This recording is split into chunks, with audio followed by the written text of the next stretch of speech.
You're listening to Hotep Ish with your host, Dewan B. Intelligent Ish Talk, intelligent shit talk, where we balance the profound with the profane.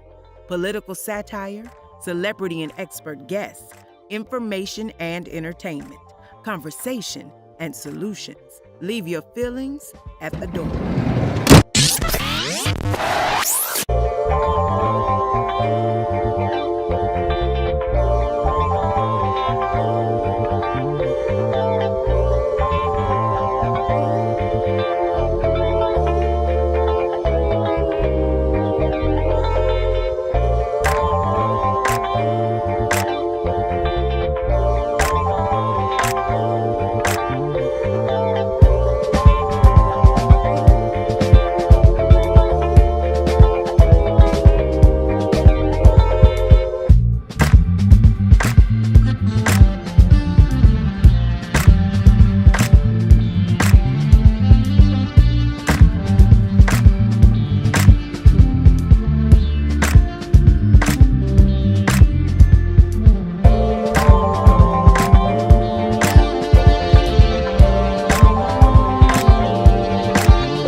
Talking that shit. What's up, y'all? I thought I rolled my blunt. I didn't roll my blunt yet. Shit. We're gonna have kind of a fun show today, a little bit open. You know, I have a topic, but I'm gonna bounce around. Let me get my preaching music on. There we go. I got my preaching music on. What up, y'all? So yeah, we here. We here. Told y'all I'll get on camera sometime.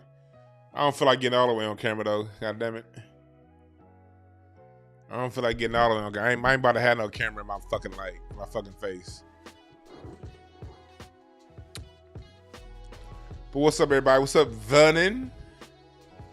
Got Netta J, Dr. Sinister, Forever Joe. Yeah, we talking about Diddy. Diddy's been in my crosshairs lately. Jay-Z. And my question is Jay-Z next? Is Jay-Z next?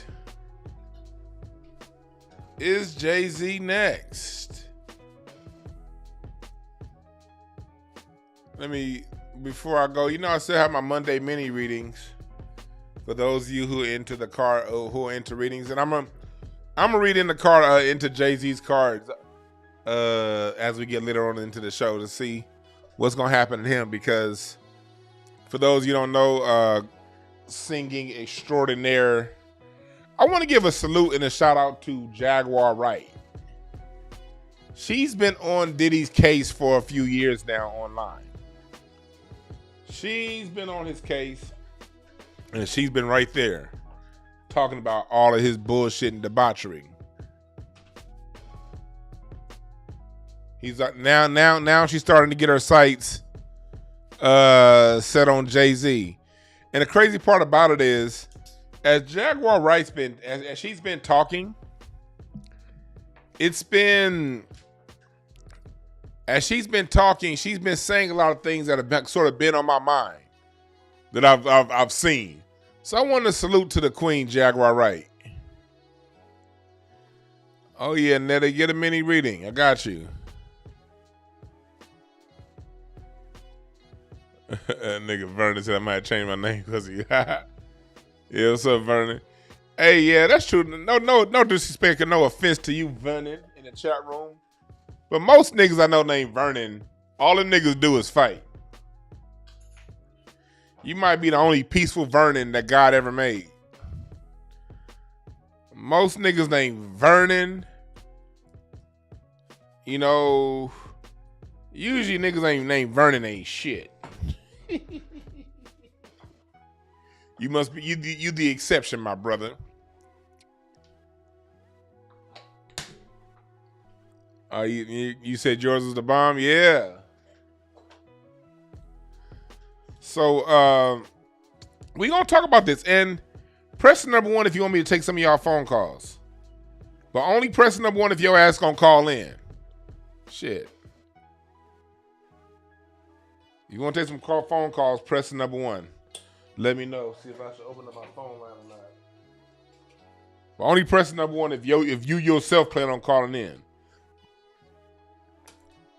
I don't want to open my goddamn lines up and y'all be bullshitting now. But in the meantime, yeah, we about to talk about that. We about to talk about all this. Because there's a lot going on, and I am happy. I am proud this is going on, because let me give you guys my point of view to begin with, just off top. I'm a consistent nigga, you know what I mean?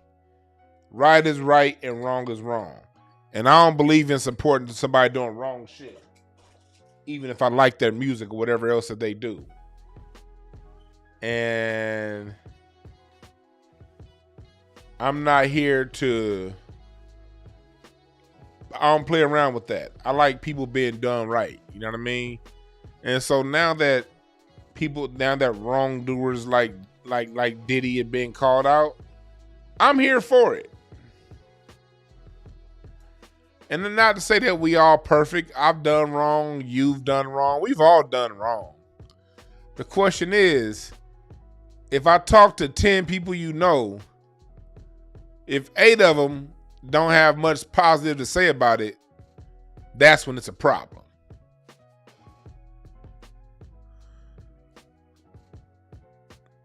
So we about to talk about that, all right? But first, in the meantime, take a look at this. Hi, my name is DeJuan Brown, creator of It's Bigger Than Hip Hop, the Black American influence on music and culture. I'm doing this for a few reasons. One, I come from the field of working with children. And in working with children, I've seen that there's so many young black kids who really don't understand where we come from, while at the same time, they have to suffer all of the negative energy and the consequences of the things that we do wrong. And I don't think that's fair. And I do believe people need to suffer the consequences of what they do wrong.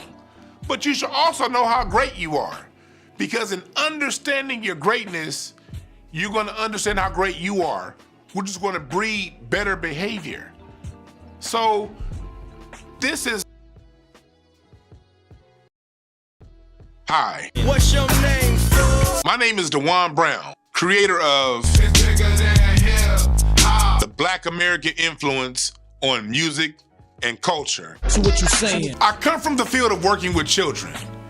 And then working with children, I've seen that there's so many young black kids who really don't understand where we come from. I'm from Africa. I'm from Crenshaw Mafia. As he creates a detailed timeline on how through Jim Crow, we created every form of music, from rock to pop to bebop to hip hop and more. I put together this tree because it seems to be an all-out assault on the history of Black American music. Damn right. We've always had music that talked about love. Loving you is easy come. That talked about life. Back to life, back to reality.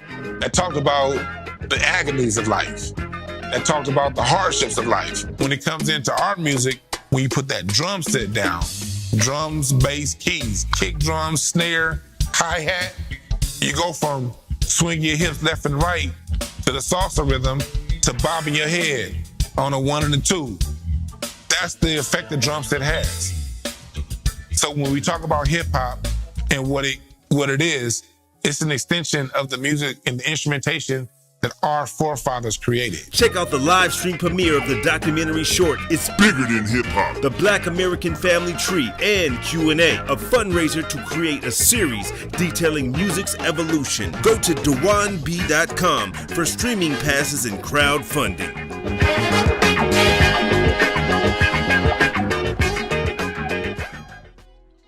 Yeah, get your the live stream is done, but you can check the documentary out for free right now on this very YouTube channel.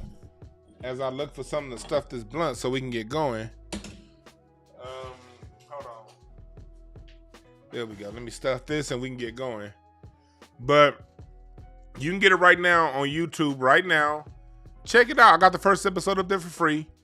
And please do me a favor and donate to the GoFundMe because we're filming episode number 2 right now, focusing in on the gospel aspect of the game. So this story is actually we've already started.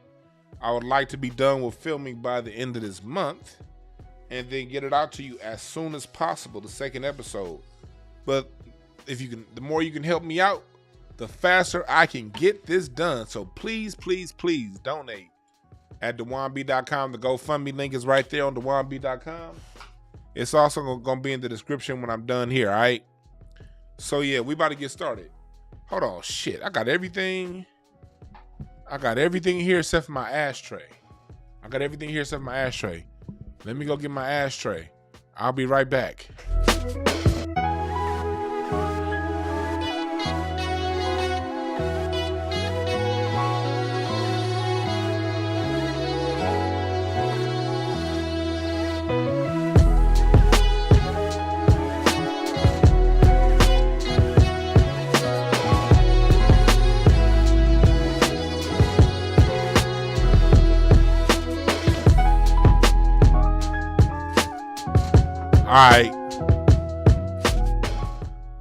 All right.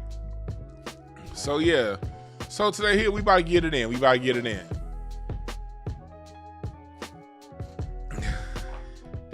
see. Put this in.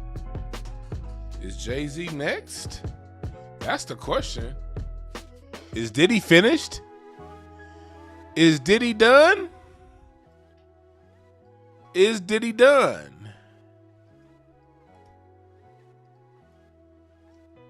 Is Jay-Z next? So again, I want to first start off by saying salute to Jaguar Wright. She's been on this. She's been on them and she's been on this. And stuff that she said a few years ago is now coming out to light. And they were trying to call her crazy. They were trying to call her insane. But in spite of how crazy and insane that they tried to make her, are you that crazy? Are you that insane when you're right? You know, she's had her personal battles. She's had the public divorce and the public thing. But again, do you block out the message because the messenger isn't perfect? I always say there are no perfect messengers, only perfect messages. For those willing to pick up the game. Look at these pretty teeth I got. I'm smiling like a coon right now. Is there a perfect messenger? Do you silence the message because you don't like the messenger? So I want to first give credit to Hip Hop Uncensored. Jaguar dropped a dope interview with them that they've been showing clips of, and the full video just recently dropped, actually today or last night, the full video. I'm going to put that video right now in I'm going to put it right now in the chat room, all right? So if you want to see the full video, I want you guys to look at it in the chat room. But she's been talking about this. And then today, Diddy has had another allegation. No, I did not read through the newest allegation. One thing about me, I try to be measured. Even though I see all these names coming hard and coming fast, I don't want to be that one that's just always quick to jump because it's a new allegation that drop and be like, ooh, they must be guilty. Look how many people are saying something. That's that lot. That's you can get a lot of people to agree on a lie. So I'm not the kind of person that's just gonna jump in on something because everyone is saying it. What I am doing though, however, is jumping in on Diddy because Diddy has had a long relationship with bullshit. I mean, when everyone is saying the same thing over a long, protracted period, that's different than people coming out of the woodworks. I'm not saying the newest accusations aren't true or whatever. I'm just being measured, even though I don't like Diddy, even though I'm over here sort of low key, halfway laughing at all the shit that's going on to him. I'm still not gonna, run at everybody who's piling on. Although what I have heard about the newest allegations seems to be fairly credible based on everything else people have said about him over the years.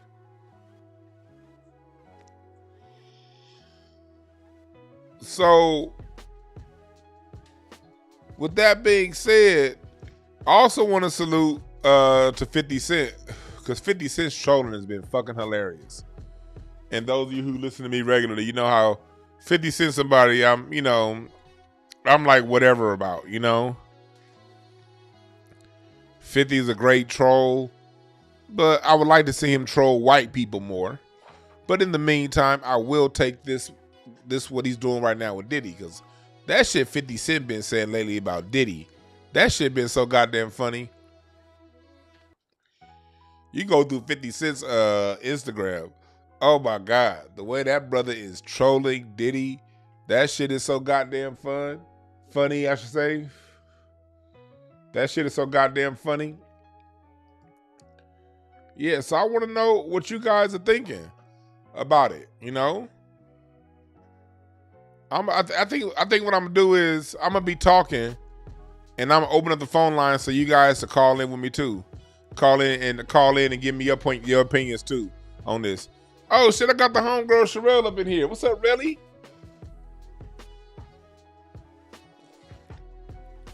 She said the elite won't let Jay be exposed until he falls out of line and pisses them off. You damn right.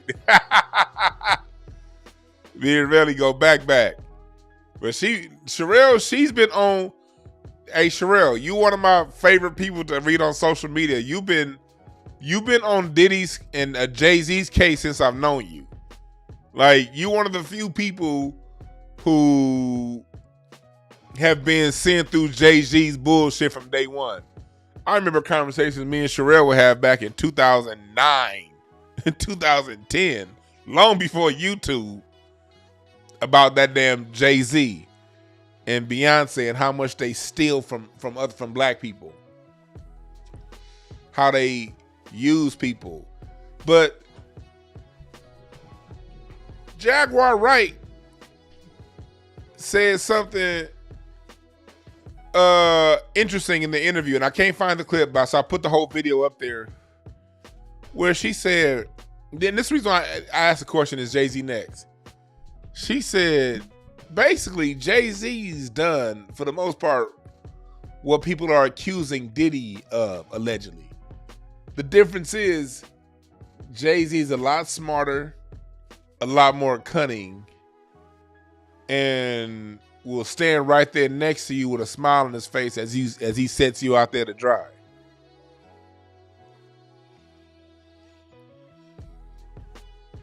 And so when I looked into it, I was like, okay. I looked in, you hear the stuff that people have been saying about Jay-Z. Oh shit, hold on, before I go further, we got a dick rider in here, chat room. We got a dick rider. Mug's been hating that long. I'm glad that person in the comment section said that. So this is what we not gonna do. What we will do is we're not gonna go around talking about and using the word hater. It is I appreciate the super chat. And we've been on the same wavelength for a long time, Sherelle. People that use the word hater and don't have any tangible evidence to back up what they're saying, they only use the word hater because you hurt their feelings. I noticed this. I noticed women don't really use that word too much. It's usually the men.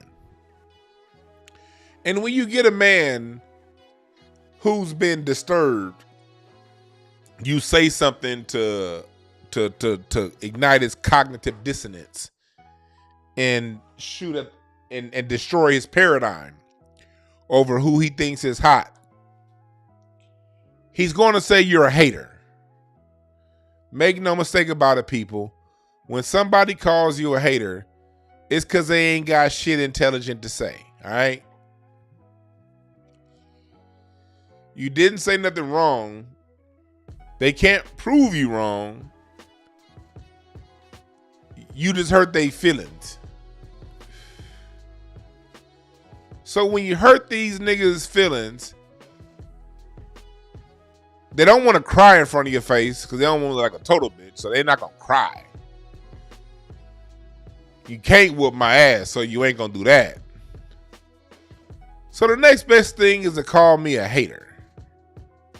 Or call whoever's talking about whoever you don't like a hater. Make no mistake about it, if that's your word choice, you are proving to me and the chat room that you's a dumb motherfucker. We don't have to agree. You don't have to like what I'm saying. But if your only response is you're a hater, then my response to you is you're a dumbass. Now shut the fuck up and listen. See, what's happened in media is this. Everything in media is propaganda. Remember that. Don't listen to me. Take any media class in college, take a propaganda course. You'll find everything you hear on the radio, everything you see in print, and everything you see on TV and in the movie theater and on the sports realm is propaganda. That's all entertainment is propaganda. That's it. Everything else is secondary. Media is not about educating you. It's about crafting imagery to focus you and to get you to think a certain way. And the individuals that those in charge of media throw out in front of us are usually compromised before we even know who the fuck they are, okay? There used to be more honest media before 1996. In 1996,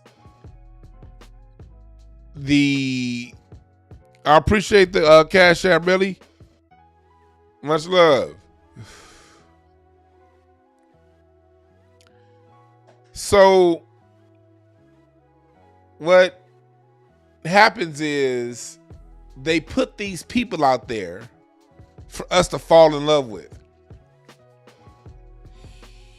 And before the 1996 Telecommunications Act, they've always had propaganda, but it wasn't as concrete before 1996, because there was, especially in music. Now on TV, it was all propaganda. It couldn't control nothing on TV. But on radio, you still had local radio. So although they can put an Elvis out there, they can put a Pat Boone out there, they can put their version of a star, they can put their Cyndi Lauper or whatever white artist, you still had checks and balances because you had local media that still had to play good music. You had print magazines that still had to write good stories. Yes, there was propaganda, and the Headline Act may be propaganda, but the rest of Jet Magazine, the rest of Ebony, the rest of Time Magazine, the rest of TV Guide Magazine and all these places had to be good because there was competition. Well, after 1996, Bill Clinton signed the Telecommunications Act, and what that did was it took away all competition. And so it made it to where the major corporations, the major conglomerates, not only do they own the TV airwaves, they own the radio waves, they own the print magazine, and every form of propaganda there is, they own. So it only takes a handful of decision makers to get the rest of us to think however the fuck they want us to think. That's right, Sherelle. Media is bought and paid for. Let's go back. And these are conversations, again, me and Relly had plenty of times. You notice Jay-Z was around in 92 when Ice Cube was on top. He was around in 93 when Outkast took over. He was around in 94 when Nas took over. He was around in 95 when Biggie and Tupac were on top. Nobody gave a fuck about Jay-Z. Radio stations would not have kept their doors open if they played Jay-Z once an hour in 1992. There were way too many other hot rappers around. We didn't need Jay-Z. Didn't need him. 95, Tupac dies. 96, Tupac dies. 97, Biggie dies. 96, the Telecommunication Act is signed. And by 2000, 2001, all the radio stations are for the most part owned by a handful of companies. Clear Channel, Sinclair Media. There are very few independent radio stations nationwide. So now they can push whoever the fuck they want onto us, and we have to listen, because you know why? It doesn't matter if you don't listen to that radio station anymore, because now that radio station is owned by a company that also owns Wells Fargo Bank, Clorox Bleach. Just figuratively speaking, go and look up the conglomerates these media groups are a part of, and you can see. I don't feel like doing all that shit right now. One day, matter of fact, if you look on the same YouTube channel about 2 years ago, I did a full investigative show about 2 years ago on who owns all of our media. My channel's been around for a long time, well, actively for 3 years now. And back when I had less than 2,000 subscribers, I had a lot of investigative work. So if you go back to the 2020 version of this channel, 2021, you see a lot of investigative work. I've since built upon that. My shows now are more building on work I gave y'all 2 and 3 years ago. I did a full breakdown on the Telecommunications Act. I did a full breakdown on how they killed R&B. I did a full breakdown on how Jay-Z and Diddy and that sound of music rolls at the expense of rhythm and blues. I've done the groundwork on all this shit. So for those of you who are new to this channel and you want to understand more, go back to the 2020, 2021 version of this channel, and you see a lot of investigative work done, laying the foundation for the things that I'm talking about now moving forward. Okay, I'm not really in the mood of repeating too much, but I'm not one of those channels that take old shows down. All of my old shows are up back when I was still on camera, sweating, nervous as fuck. And I had to use Larry as a co-host because I was too goddamn nervous to do it on my own. All those shows are still up. And I've done investigative work on all this shit. So if you want to understand deeper, go back to the 2020, 2021 version of this channel and you'll get all of that news, all right? What's up, Eve in the chat room? Yeah, hit the like button, y'all. It's 150 y'all didn't hit the like button. So that's the environment that's created for a Jay-Z and then eventually Drake to get pushed to #1. See, but during this time, who is Jay-Z? Who is Diddy? Hell, who was R. Kelly? They knew R. Kelly was messing with them little gals. I heard about, look, can we tell the whole truth, y'all? I was in middle school when R. Kelly dropped, when Aaliyah dropped that AJ Nothing But a Number video with R. Kelly. I knew then R. Kelly was fucking her. Me and Aaliyah was the same age, or I think she's like a year older than me. Cause Aaliyah was my middle school crush.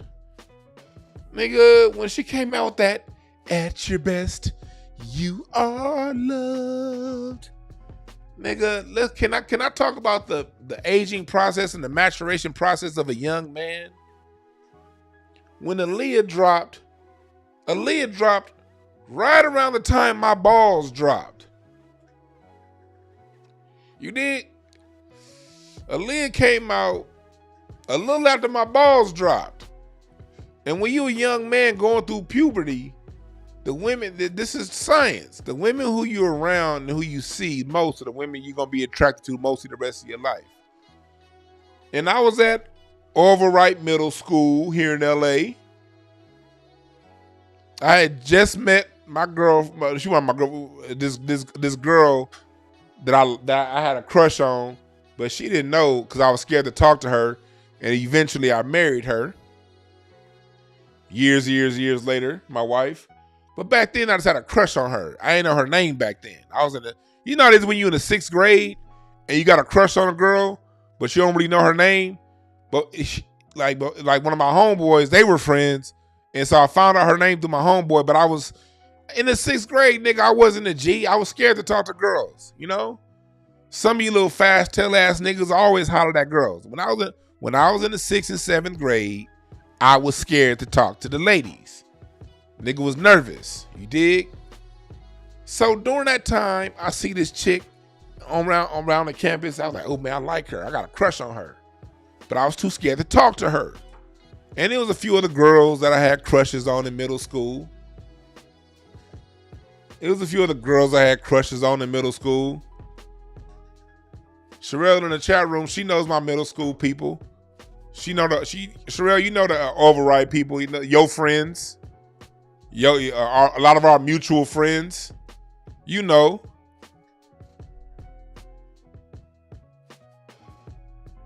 Aaliyah dropped. And she came out with that, at your best, you are love. I had a crush on some motherfucking Aaliyah. Oh my God. I got a picture of Aaliyah from the magazine, and I cut that magazine picture out, Vibe magazine, and I put that motherfucker in my locker. And then what happened? What happened? Here come this nigga that sang the song that I like, Honey Love. Give me that honey love. Here comes the nigga from Public Announcement. And he's in this video with this girl I got a crush on. And I'm like, hold on. What this old ass nigga that sang Honey Love a few years ago doing with my girl?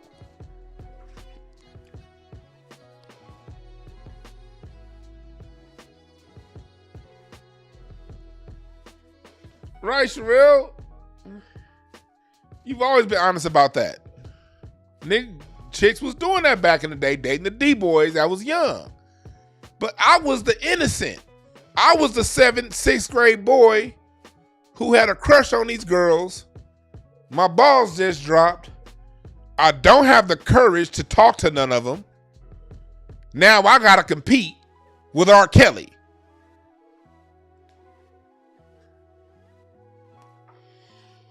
This is 1993, Overripe Middle School. R. Kelly reminded me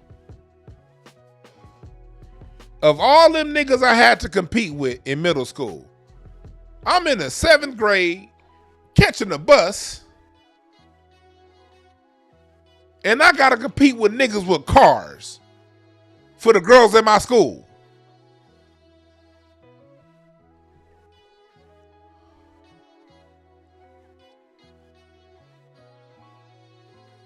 I gotta compete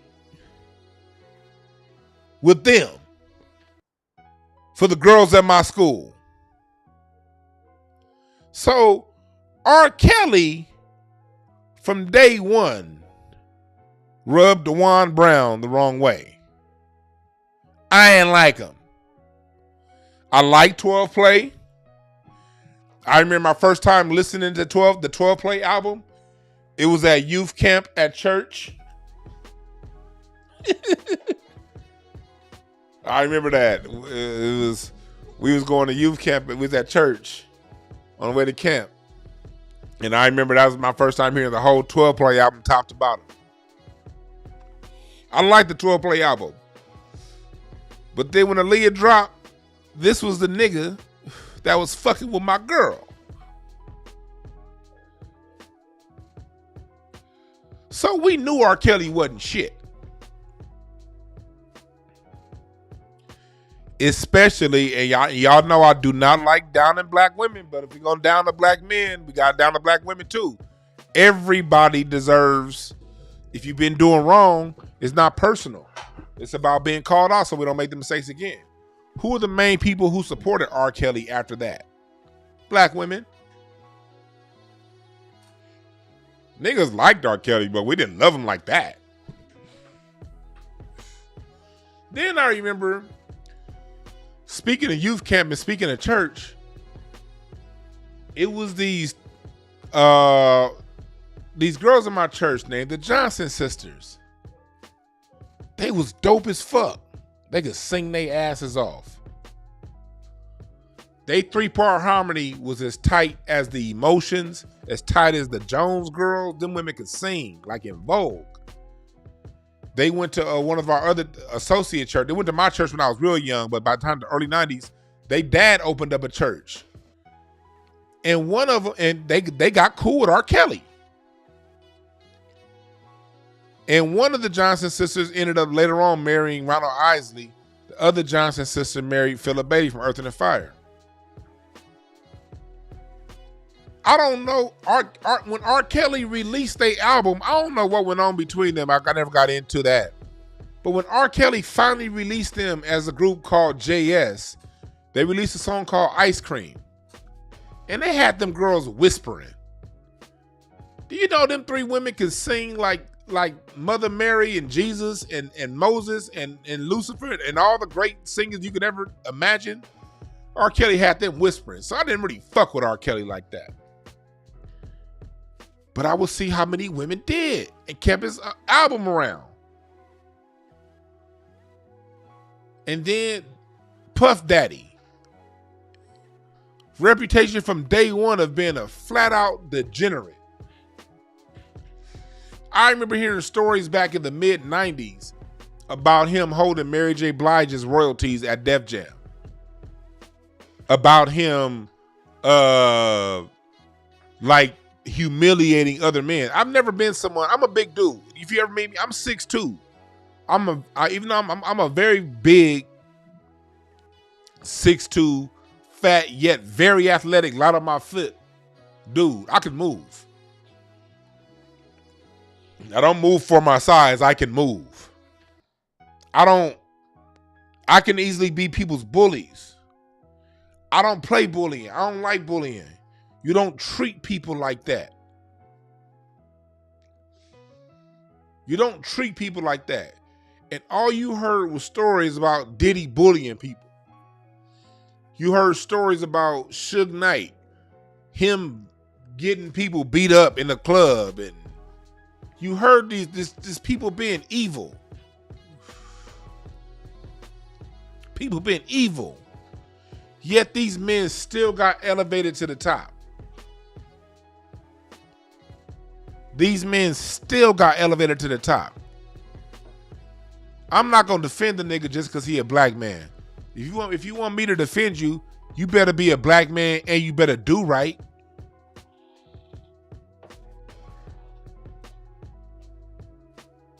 Every time you looked up Diddy, Suge Knight was doing other black people wrong. And then here come this dude, Jay-Z, and I'm making a point. I'm gonna circle this all back to a point, all right? I'm getting there. This is a story I'm telling, all right? We're telling a story. Smoke a blunt with me, all right? Smoke a blunt. Pull up and smoke a blunt. So now we get to Jay-Z. Jay-Z comes along on the scene. Sounded like America's songbook. Repeating every goddamn good line you've ever heard before in a song, movie, or comedy special. Him flipping that line into his own music. That before Jay-Z, that shit was known as biting. Somehow Jay-Z made that term biting into something cool.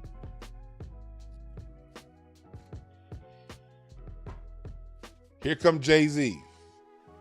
And then we hear about Jay-Z. You heard about the Jazzo situation. You remember, I remember when Reasonable Doubt dropped. I'm like, ain't this a nigga that was looking like Memphis Bleak on the last album? And then you keep seeing this dude change up. He would Dame Dash and Rockefeller, it's all good. Then he off to state property. And you just see the way this dude moves. I don't listen to what people say. I watch how you move. And to me, Jay-Z always moved in a slimy way. But what made me curious and what made me really understand that Jay-Z's a prop was when he somehow developed and became best friends with Barack Obama. I'm like, hold on. Obama used Jay-Z to become cool. Jay-Z used Obama to become mainstream, and Beyonce. Because had Jay-Z never married Beyonce, none of this shit would have worked. Beyonce legitimized him to mainstream America. And I know it's been Sherelle's point in conversations we've had over the last 15 years that whole goddamn marriage is arranged. Ain't that right, Relly? Sherelle been saying that shit since they got married. I remember around the time Jay-Z and Beyonce got married, Sherelle was saying that shit's arranged from day one. I remember them conversations. I don't know if you do. But yeah. So he gets with Beyonce.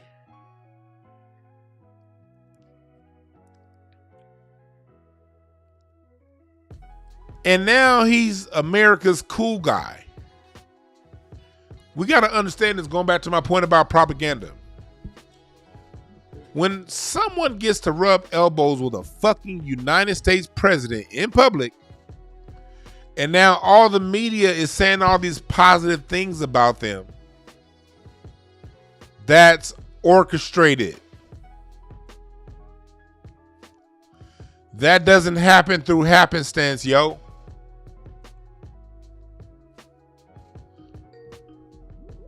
That's not how this shit works. That's not how this shit works.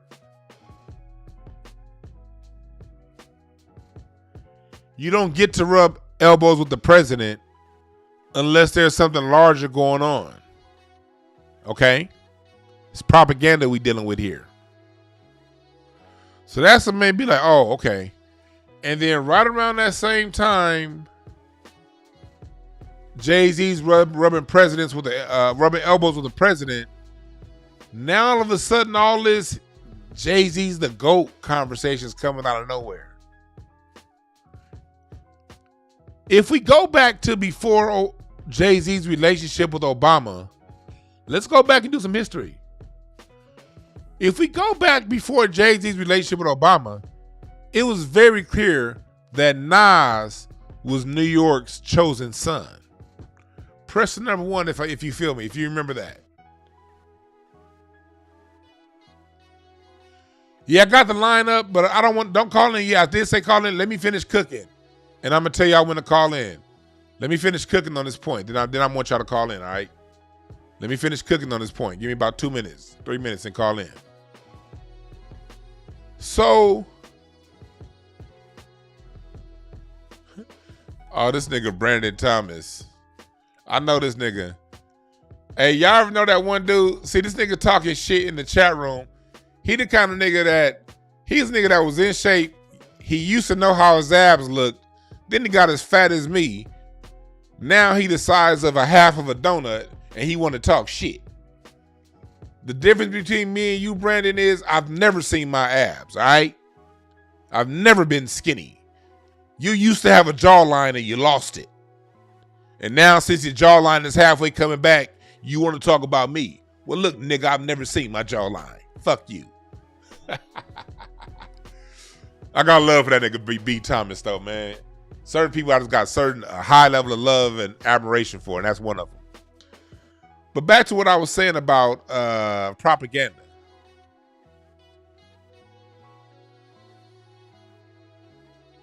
Matter of fact, what was I saying before? Why did I tell y'all to press number 1? Oh yeah, Nas. Nas was New York's chosen son. And it was very clear. That wasn't even an argument. Before Jay-Z married Beyonce and became best friends with Obama. Let's tell the whole fucking truth.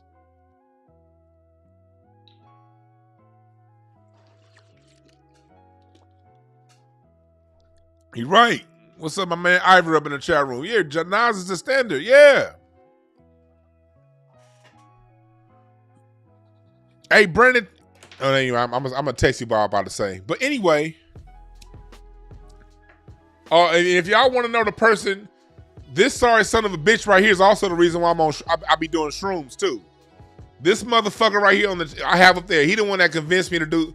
This nigga took 2 years to convince me to start doing shrooms. This motherfucker probably the only person on earth that could have convinced me to start doing shrooms. But I'm glad you did, my brother. But back to what we talking about. Nas was the pick of the people. So I'm bringing up this point for a reason. So to prove to you guys that I'm not bullshitting you when it comes to the power of propaganda. Nas was always the pick of the people. Hot 97 even did a survey. What year was Hot? I wish Larry was here. I wish Larry could call in, but Larry got to work. I think Larry got a show. But me and Larry was talking about this recently. I think it was like 03, 02, sometime around there. And Hot 97 did a survey on the streets of New York. Jay-Z or Hove? Hove or Nas? Nas or Hove? And Nas overwhelmingly won that.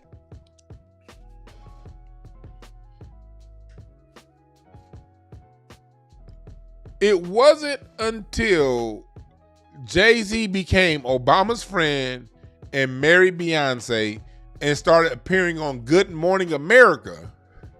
In other words, it wasn't until white people gave Jay-Z the stamp of approval that Jay-Z became the number one. Yeah, that was 2002 when that happened. See, the people who were around back then, y'all following me. And if you weren't around back then, listen to me. It'd be a lot of young niggas that think they know shit. Shut the fuck up and listen. If you under 35, shut up and listen. If you're under 35, shut up and listen. The only thing you can say if you're under 35 is, yes, sir.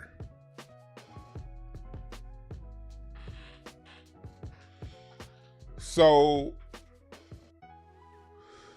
this is what was happening at this time.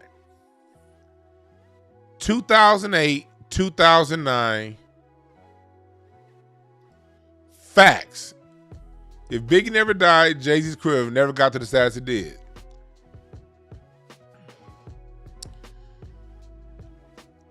Obama uses Jay-Z to appeal to Gen X and millennials.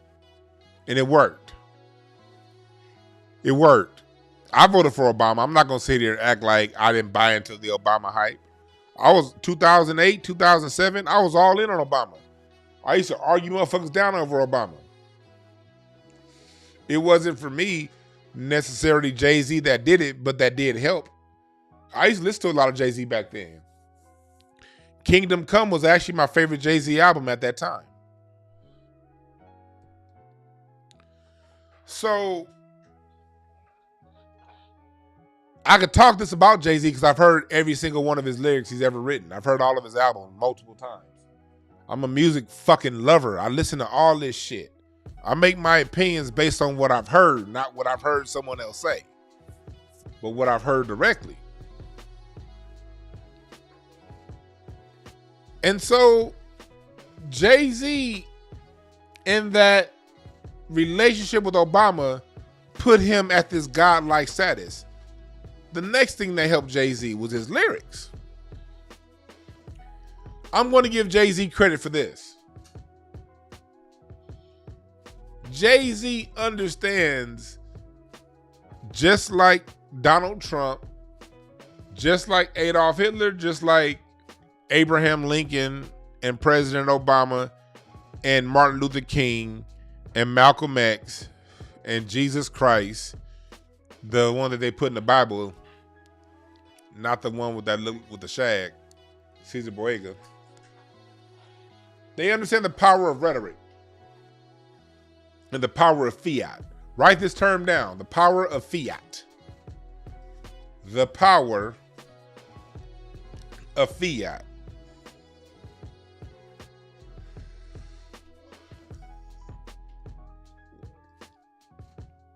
We used to talk about this all the time in debate. In the Bible, they call it calling those things that be not as though they were. The power of fiat is calling something into existence, whether it's true or not. You creating something, you creating an energy, you creating an atmosphere and getting others to buy into it. That's what it is. That's what fiat power is. Just like money. Money is fiat. But it's an agreed upon value. Words are the same way. Jay-Z is a master rhetorician. He understands how to call things into existence. He calls himself Hove. Every song, not every song, a lot of his music, he's reminding you of his stats. Oh, I had 3. Oh, I got 8 number ones, maybe now 9. I got 10 number one albums, maybe now 11. I got this much money. I got that. I got this woman. I know that politician. I own this team. Jay-Z's always reminding you how much of a boss he is. And he's a great writer. Like all great writers, Jay-Z understands how to make you live through his pen. Go back to an interview Jay-Z did with Bill Maher. When I think it was 2009, 2010. Bill Maher interviewed Jay-Z. And Bill Maher asked Jay-Z, people basically, how do you get poor people to like your music? Basically, what you talking about, all this grandiose stuff, how do you get these regular people to like your music? And Jay-Z basically said, I get them to live through me 3 or 4 minutes at a time.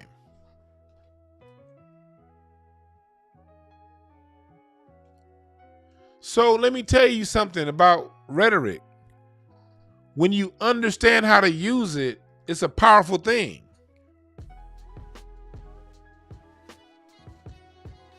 And Jay-Z understands how to use it. So instead of using his lyrics, like he said, I could rap like Common Sense, but that won't make me much sense. Jay-Z told you he's doing this for the money. He told you in that song with Pharrell, he likes young girls.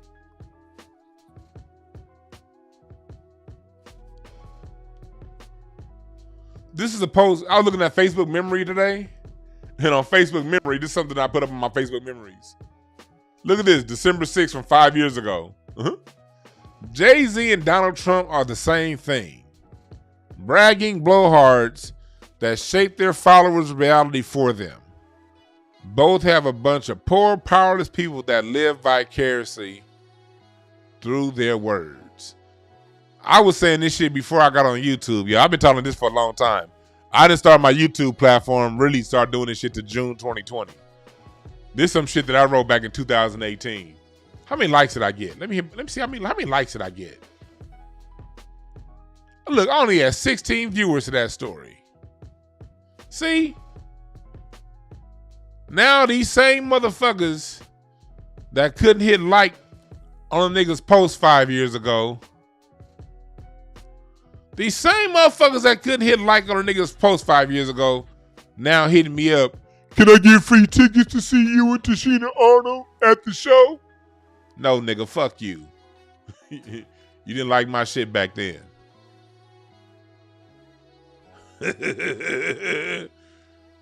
Time changes real fast, yo. Look at them telling. Look. This post got 16 motherfucking impressions. That's it. And these same motherfuckers are like, I want to come to see you at Tashina Arnold show. Give me some tickets. Nah, bitch. You can buy some at the door. As a matter of fact, after you buy them tickets, buy 2 drinks, nigga. Oh, I got a super chat. Famously Blacker, much appreciated. That's how it is. I was talking like this a long time ago, y'all. Don't think I'm some new nigga. Yeah, I'm new to YouTube. But this is how I was talking on Facebook. Back at my Facebook friends. This is back when I had 900 Facebook friends. Back when I had 600 Twitter followers. And about 500 Instagram followers. This how a nigga was talking. All right? So don't think this is I'm over here clout chasing on some new shit that's out there. I was talking like this back then. All right?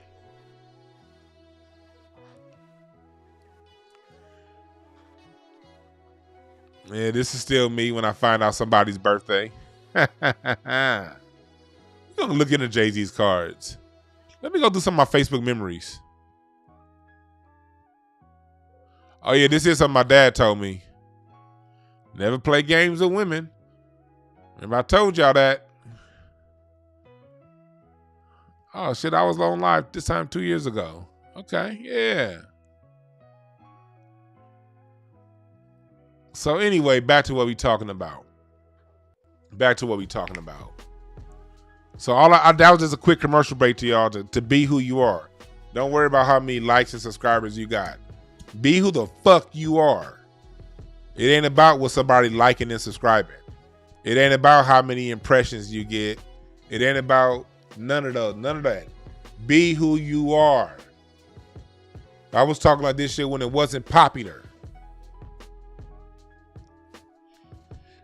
And I'm going to keep talking about it. So if you're new to me and you wonder why I'm talking so much shit about Jay-Z and Diddy, because I was talking about them niggas when it wasn't popular. I didn't wait on no fucking lawsuit. Why am I bringing all this up? Let's circle back to why I started this point. We started this point talking about propaganda. We started this point talking about that. We started, talking about like that. We started talking about propaganda. And thank you for sticking back in there, Wayne and Kirkland. I was talking shit to you early, but you still in here. Much respect. I like when I can talk shit to somebody and they stick with it, because it ain't never personal. But I'm a shit talking ass nigga. I was raised by my grandfather. My grandfather started calling me the fat motherfucker when I was 2. So that's my temperament. But I started this conversation talking about propaganda and them knowing who to put out front, them knowing who to feed us as our stars. Jay-Z is somebody who came up off screwing over other black people. There have been stories about Jay-Z on the video set of Girls, Girls, Girls. We know 99 Problems, but a bitch ain't one. Ice-T said it first. That was Ice-T's song. Me and My Girlfriend, that Tupac did it first. I had a motherfucker so you ignorant niggas can hear me. Lauryn Hill said it first. Excuse me, girl. Excuse me, miss. Why you treat me like animal? Eddie Murphy said it first.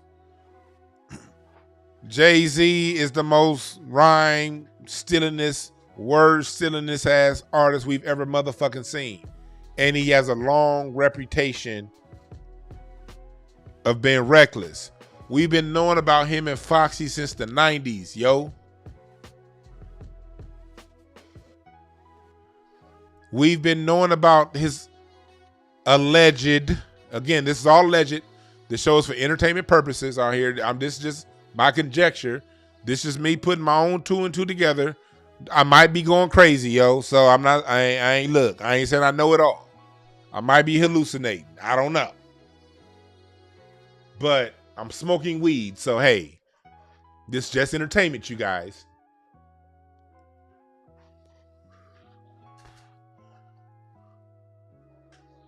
Anyway, Jay-Z has a long reputation of dirt. Just like Suge Knight did when they decided to take him down. Just like Diddy, R. Kelly. The stars they give us are stars that they already got a hook on, yo.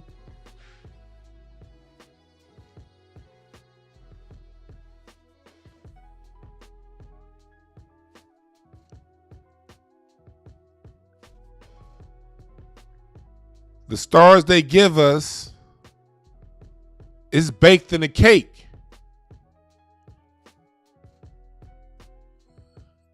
It's baked in a cake.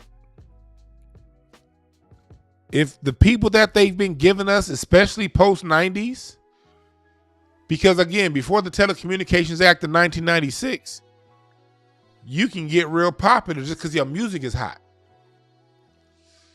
Person number one, if you remember those days, someone can get real hot just because their song was authentically great. Not because you had to hear their song every day and get convinced that they were hot. You got to see it for yourself. Bobby Brown, MC Hammer,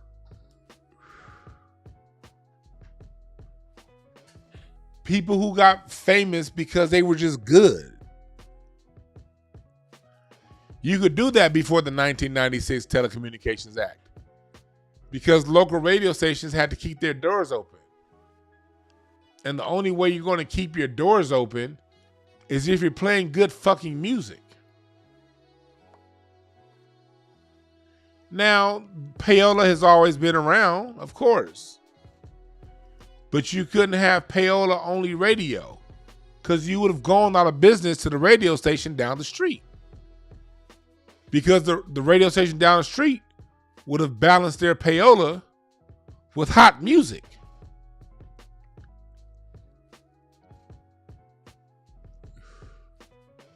Jay-Z came up during a time the hottest artists didn't get representation. By the time you get to the 2000s, whoever gets put on the radio is whoever the fuck they want on the radio.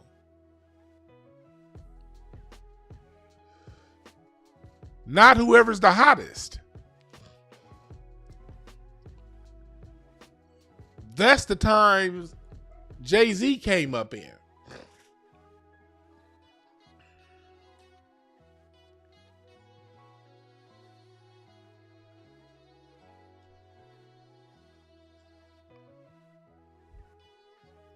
You feel where I'm coming from?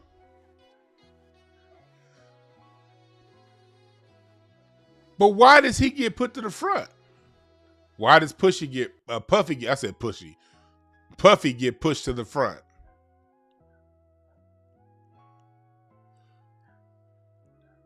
Because why does Beyonce get pushed to the front? As much music as she's stolen. Dance moves, videos. They get pushed to the front because when it's time for these people that use black propagandists as tools, when it's time to break them, what it's going to take to break them is already baked in the cake. Call in if you want to call in, 323-744-7425.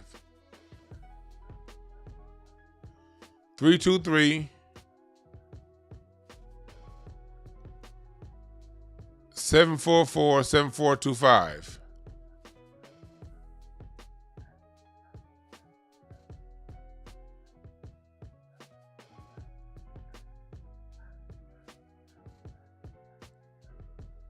That's the point of view that I'm coming from.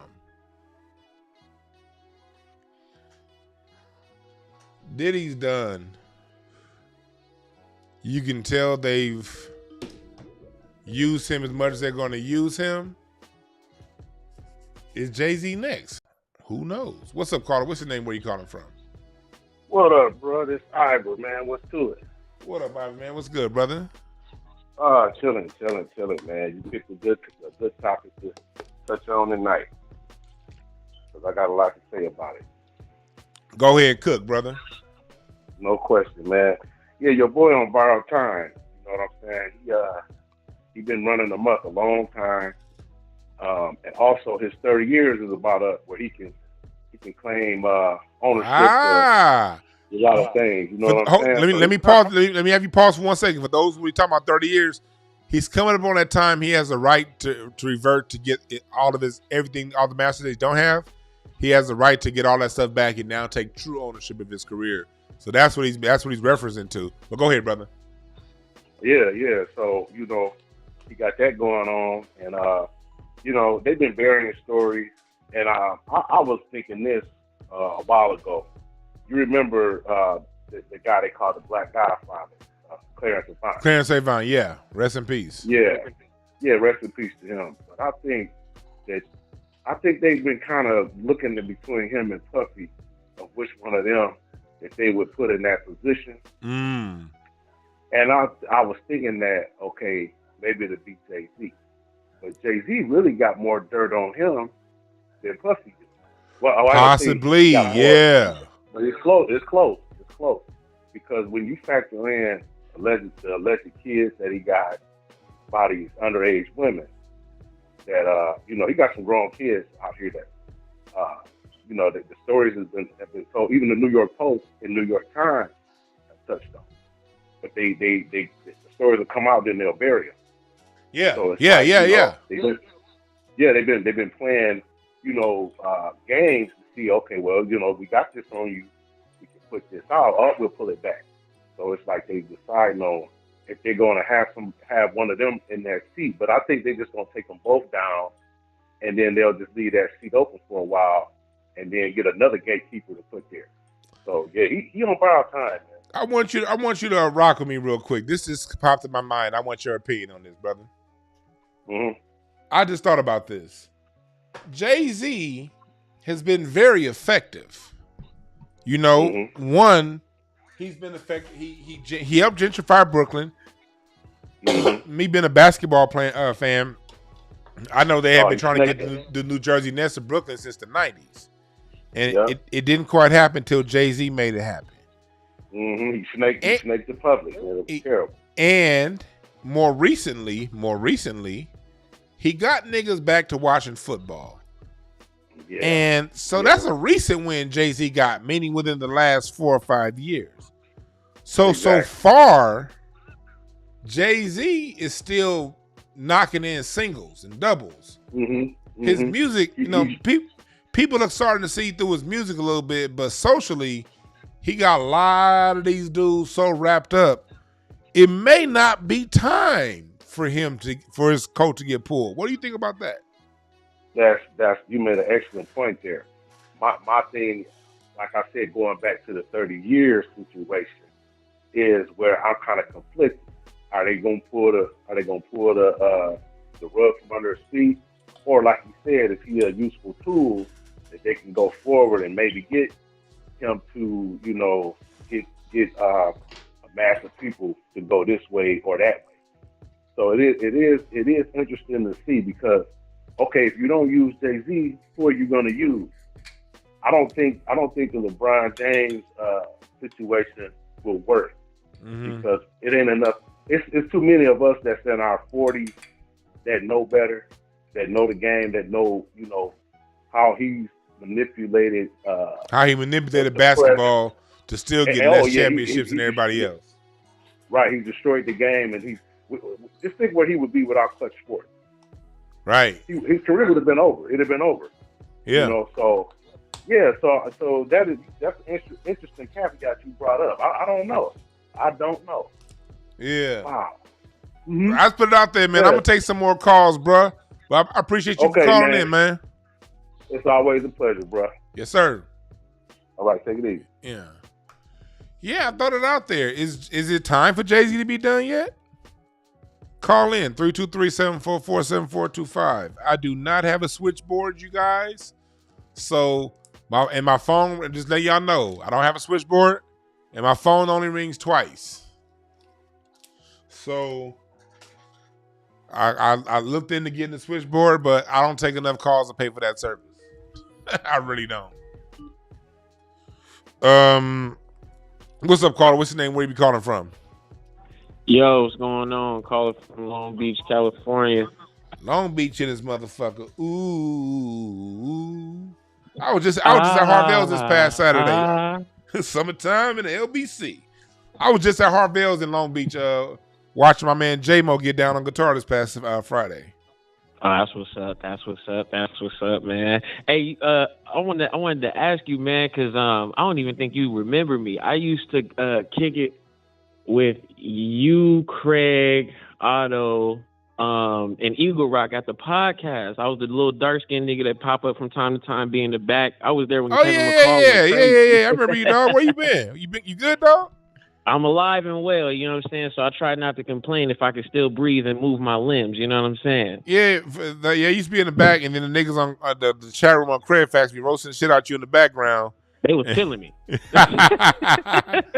Back in the golden days of that show. Yeah.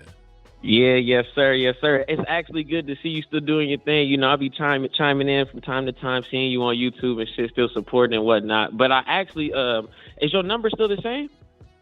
Yeah. Okay, cool. I'm gonna hit you up off of this because I got some, you know what I'm saying, a nice little opportunity for you where, you know what I'm saying, because I seen you hustling your books. I got another audience, another platform that's completely separate from most platforms. You feel me? Where, yeah, it's really beneficial. I've been using it to sell my music for the last year, and it's been working. So people who have intellectual property, books, music, content, they can, it's another avenue for you to, reach out to my people and stuff like that. and I got my drum sample packs. But text me about that, bruh. I will. Trust and believe me. But yeah, this Jay-Z Diddy situation, man. I just wanted to say this for the record, man. Listen, I'd never, ever, I know this is going to sound crazy, right? But I never, ever, ever trusted Diddy or Jay-Z. I was born in 94, right? So kind of like how you said earlier, you got to watch people and not listen to what people say. You know what I'm saying? I remember being 10 years old, 11 years old, people saying crazy stuff about Diddy, people saying crazy stuff about Jay-Z. And I used to be like, I wonder why people feel this way.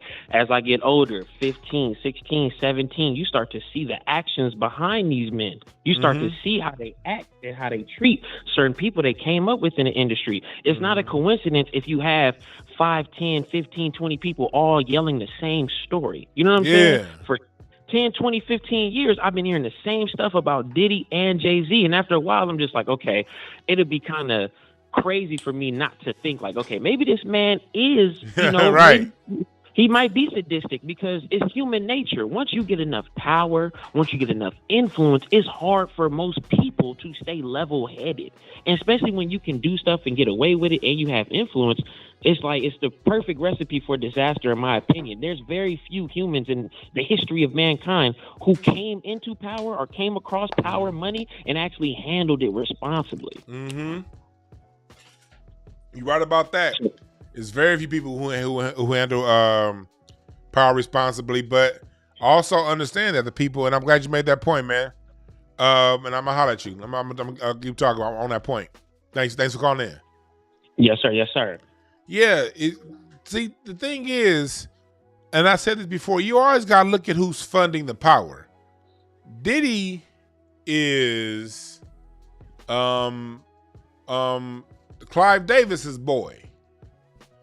Just like Jay-Z was Lyor Cohen's boy. They know who to get a power to. They know whose hands to put the money in so that money comes right back to them. Trust me.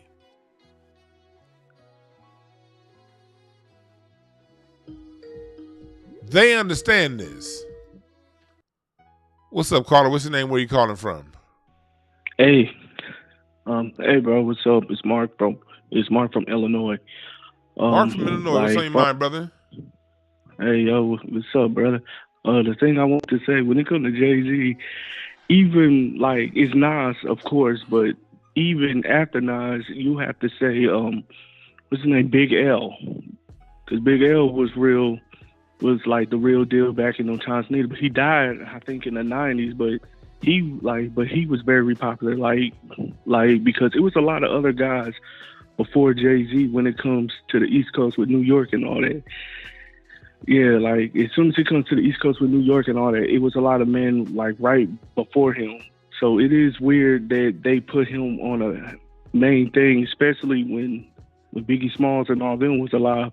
Because nobody wasn't even thinking of him at that time.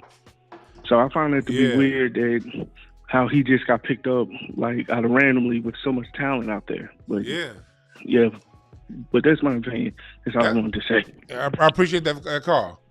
Yeah. Right.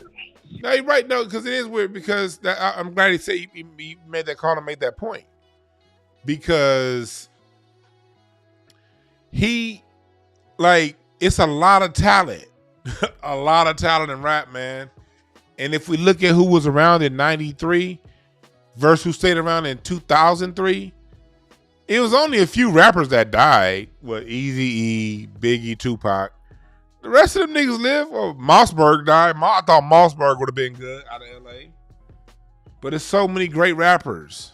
DJ Quick, Scarface. How does that? How do we get to one?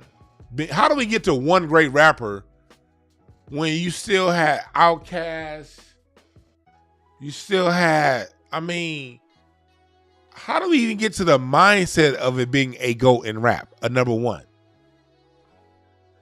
I'll crack open this wine. Some of this. This is free advertisement, y'all. But this is a. I like this wine right here. So it's a black-owned winery in Napa. It's called Brown.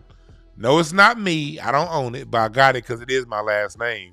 And this is a black-owned winery in Napa. I love this motherfucking place.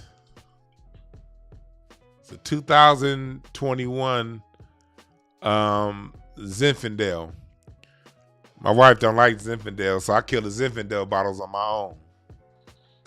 Everything else I share with her. But she don't fuck with that Zinfandel, so I drink these Zinfandels to the head.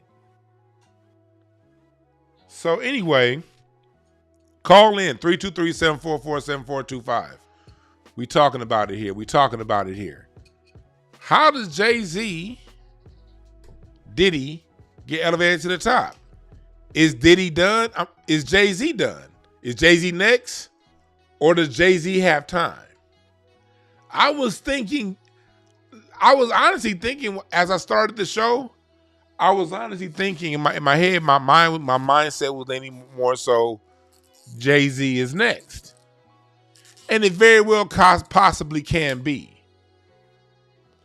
But when I think about how effective Jay-Z is, I gotta give him credit. That nigga Jay-Z been winning. He ain't took an L yet. He got you niggas back watching football. You know what I mean? He got the Brooklyn gentrified. He still got niggas thinking manhood is hoes and clothes. Jay-Z is winning.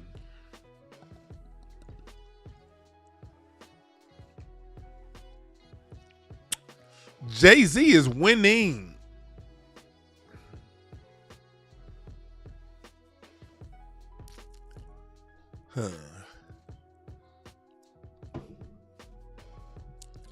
I'm about to pull up Jay-Z's cards. His birthday was the other day. I know he's the Ace of Diamonds. Oh, December 4th. This nigga was born in the 60s. Jay-Z fans, y'all ought to be ashamed of yourself.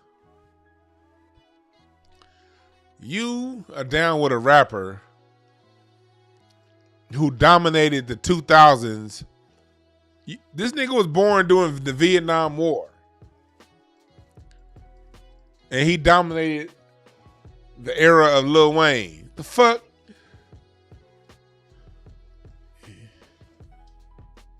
Are we serious here?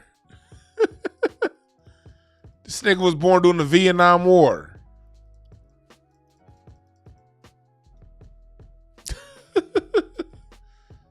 Bruh.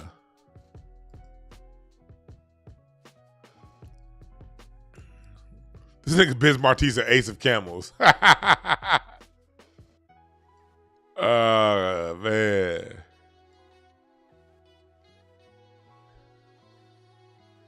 Yeah, he Ice Cube age, and Ice Cube got hot in the 80s. Ice Cube got hot in 86. Jay-Z got hot in 96. I mean, what? No, 98. Ice Cube was on to doing movies by the time Jay-Z got hot. That's what I'm talking about. This nigga Ice Cube was on to, he had already done Friday. He was getting ready to do Barbershop.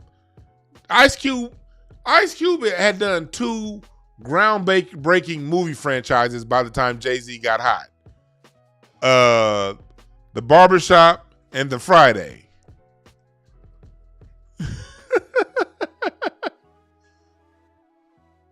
No, that's not my... We got to ask ourselves, how did he become the GOAT under those circumstances?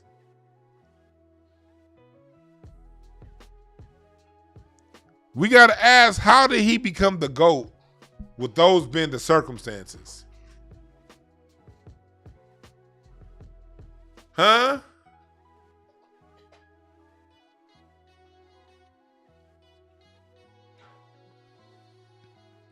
That had to be propaganda, yo.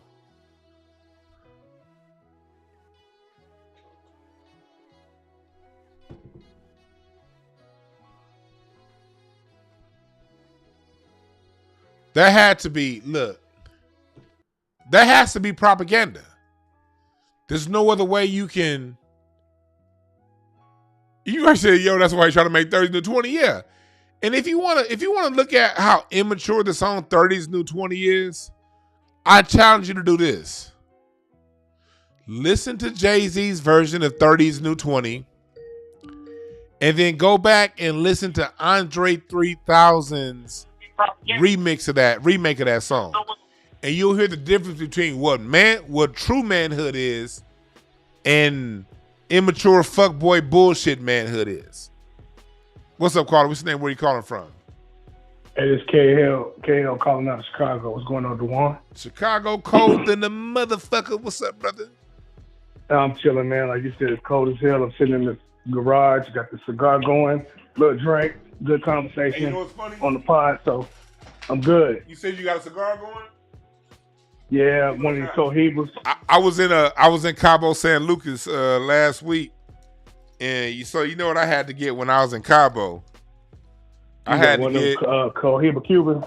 Yeah, I had to get a Cuban. I had to get one of these. Yes, sir. Yeah, I had to get one. San Cristobal. But what's up? What's on your mind, brother?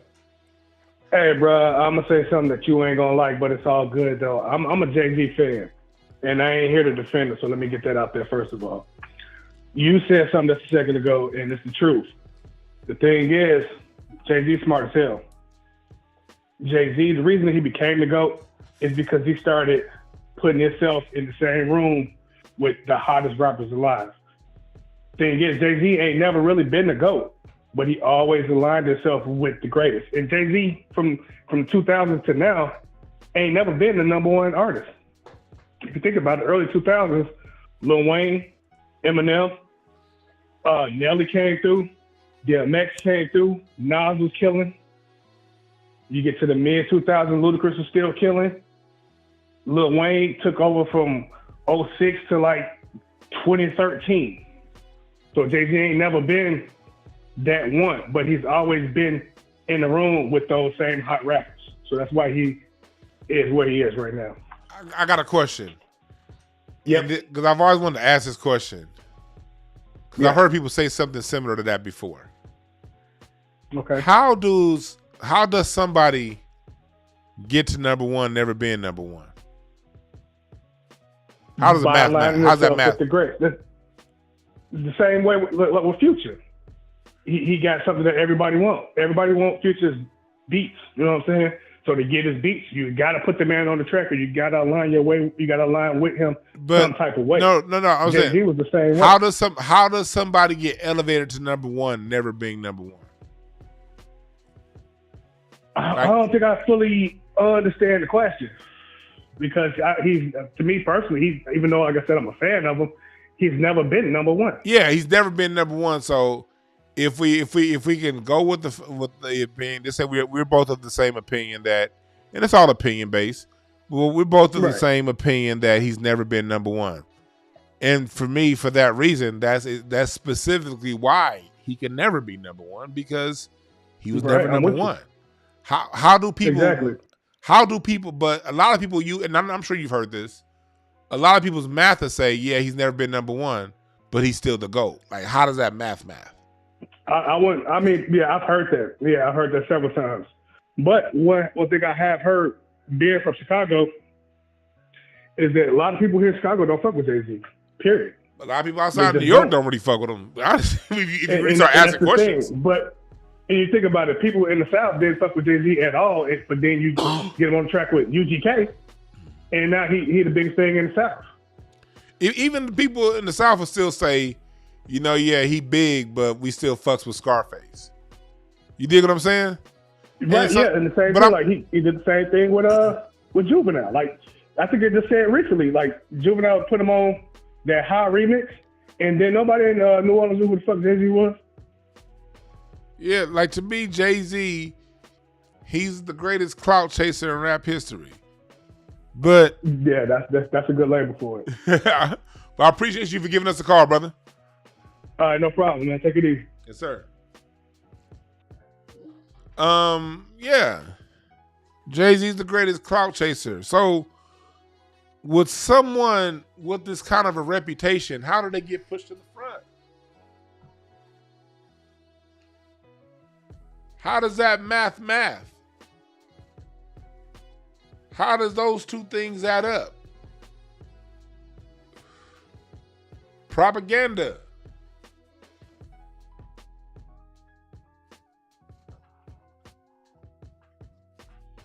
Propaganda, nigga.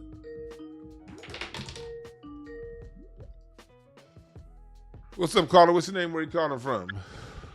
Hey, what's up? What's up, Dewan B? This is the Atavist calling out of San Diego, brother. The Atavist out of San Diego.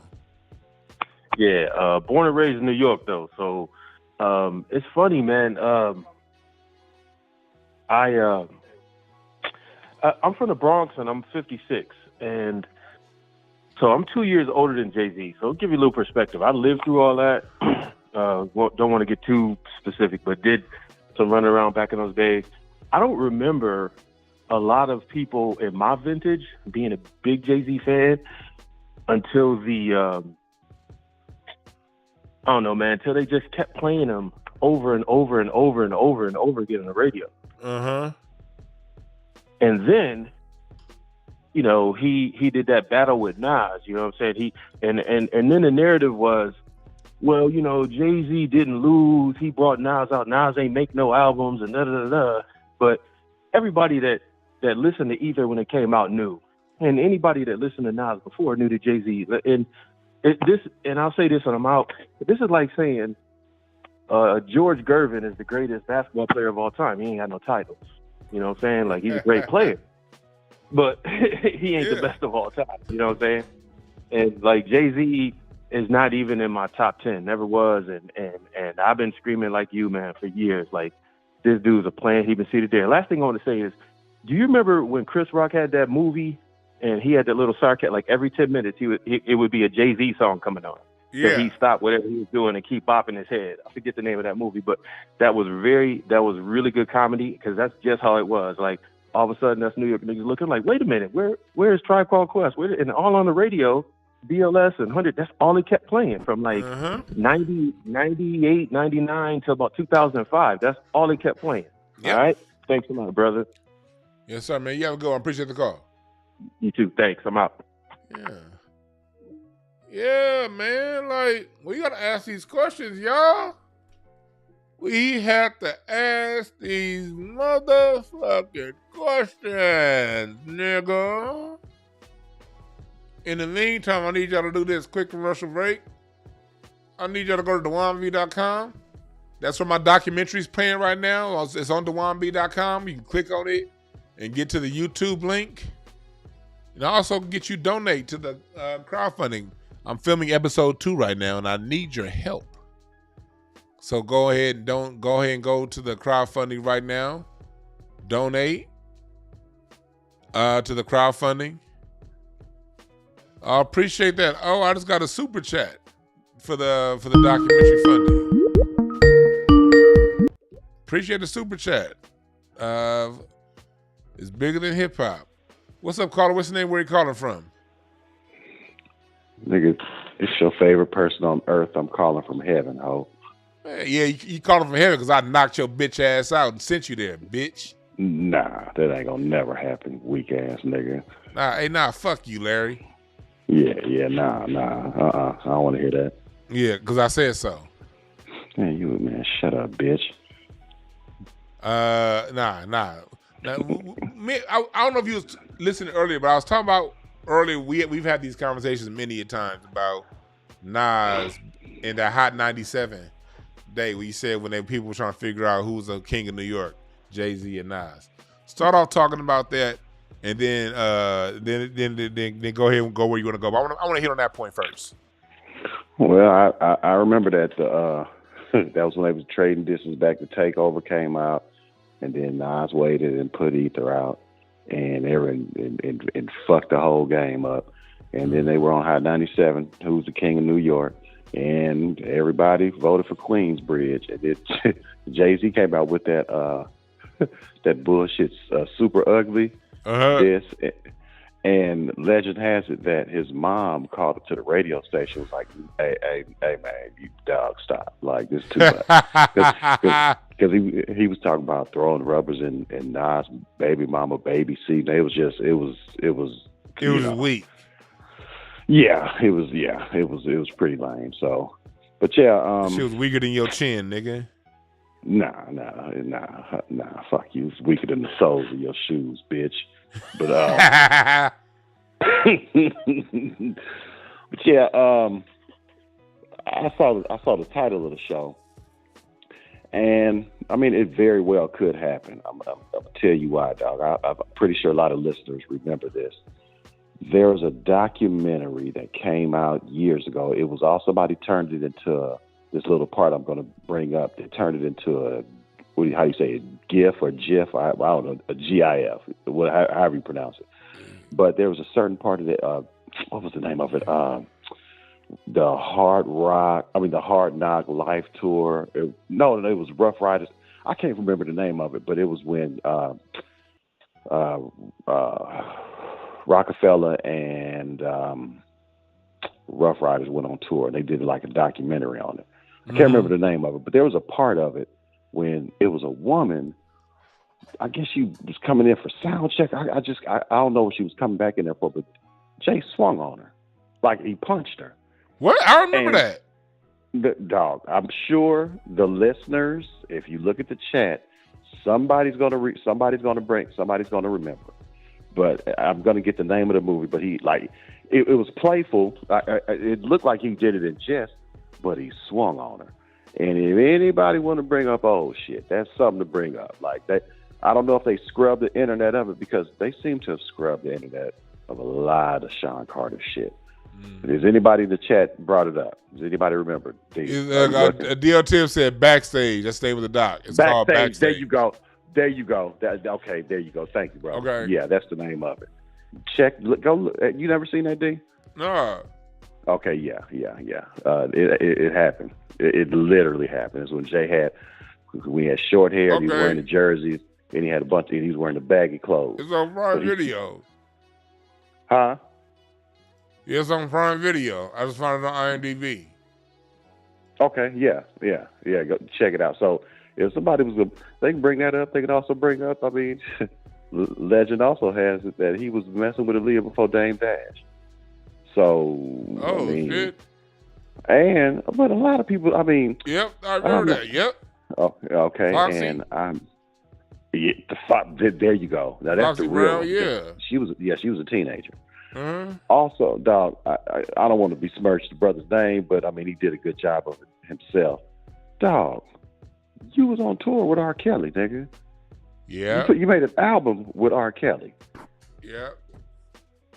I mean, I'm not trying to say everybody who worked with R. Kelly is like that, but bro, you was on tour with the dude. Like, Ho's got a young girl. Ho's got a young girl. Remember that song on the Pharrell album? Yep. So we shall see, but wouldn't be surprised. I wouldn't be surprised if something came out on him. Would not. Yep. And but that's what I'm saying. But that's the scumbags that they allow and they give the money to, because every nigga ain't a scumbag, but it seems that the scumbags are the one that get the bags. You notice that shit? Oh yeah, absolutely. And I think, and they do it on purpose, because when they done with him, they can remind the world how much of a scumbag this person is and take him down and just train up the next batch of scumbags. Mm-hmm. That's very true. A lot of people gonna hear this. A lot of people gonna watch this broadcast and be like, "Man, them niggas hating," because you've been conditioned to go along with the shit. Everybody, like, if you say that Jay-Z's not the greatest rapper or anything of the sort, people will look at you like you crazy. If you don't say Eminem's one of the greatest or Jay-Z's one of the greatest, people will look at you like you crazy. I'm a fan. I like his music. We both have talked about that. I'm yeah. But the greatest, no. He's one of the best rappers, to ever live, in my opinion. But he's great at look. Jay-Z's great at what he does. I'm never gonna take that shit away from him. Yeah, That's why he can come across. He's great. He's fucking amazing at what he does. But dog, just to put him up there like he's just the king and everybody else is at it, nah, bro. The people in New York didn't feel that way because they crowned Mr. Jones as the king of New York. Yeah. So, I mean, yeah. And then go ahead, bitch. Now I'm gonna say, are you on stage anywhere this weekend? Yes, I am. I'm at the Secret Group on Saturday. I'm at the Secret Group. Saturday. Man, I'm at the Secret Group probably about 4 or 5 times before the end of the month. Galveston, New Year's. I'm sorry, not New Year's Eve. December the 30th. I'm doing a show with Bruh Man from Fifth Flow in Galveston, Texas. Our Bruh Man from the Fifth Flow. Yeah, Reginald Ballard and a host of other great comedians. Hey, we gonna do that show for your birthday, nigga? Yes, dog. I'm waiting. Yeah. I got to lock down the venue, but yeah. I'm going. I talked to Slink about it last night. He was like, "Man." What did bitch ass say? Slink was like, man. He's like, man. I think he available that night too. I think he said something like, man, I'll come out there. But he making it real easy. But we talk about that part off the line. But okay, yeah. But yeah. Okay. Slink Gerald said I think he might be available that night. Hey y'all, I'm telling y'all now. I said it in public because I want to put pressure on this whole ass nigga for y'all listening. I'm telling you, we planning on it, and it's gonna happen. A birthday show in Houston, and I'm gonna be at that motherfucker for Larry in January. Press number 1 if y'all got it. We got a lot of tech people in the chat room. You gonna get y'all ass down to Texas, Houston, Texas in January, and you're gonna see me on stage with Larry bitch ass. That'll be fun. You gonna fly down here and you gonna get flown back. Because you gonna fly down here conscious and you gonna leave in a body bag, you weak asshole. Nah, all I know is, dog. Nah, you don't know shit. Nigga, I don't know, nigga, I knock your bitch ass out, dog. It be Tyson versus Spinks, nigga.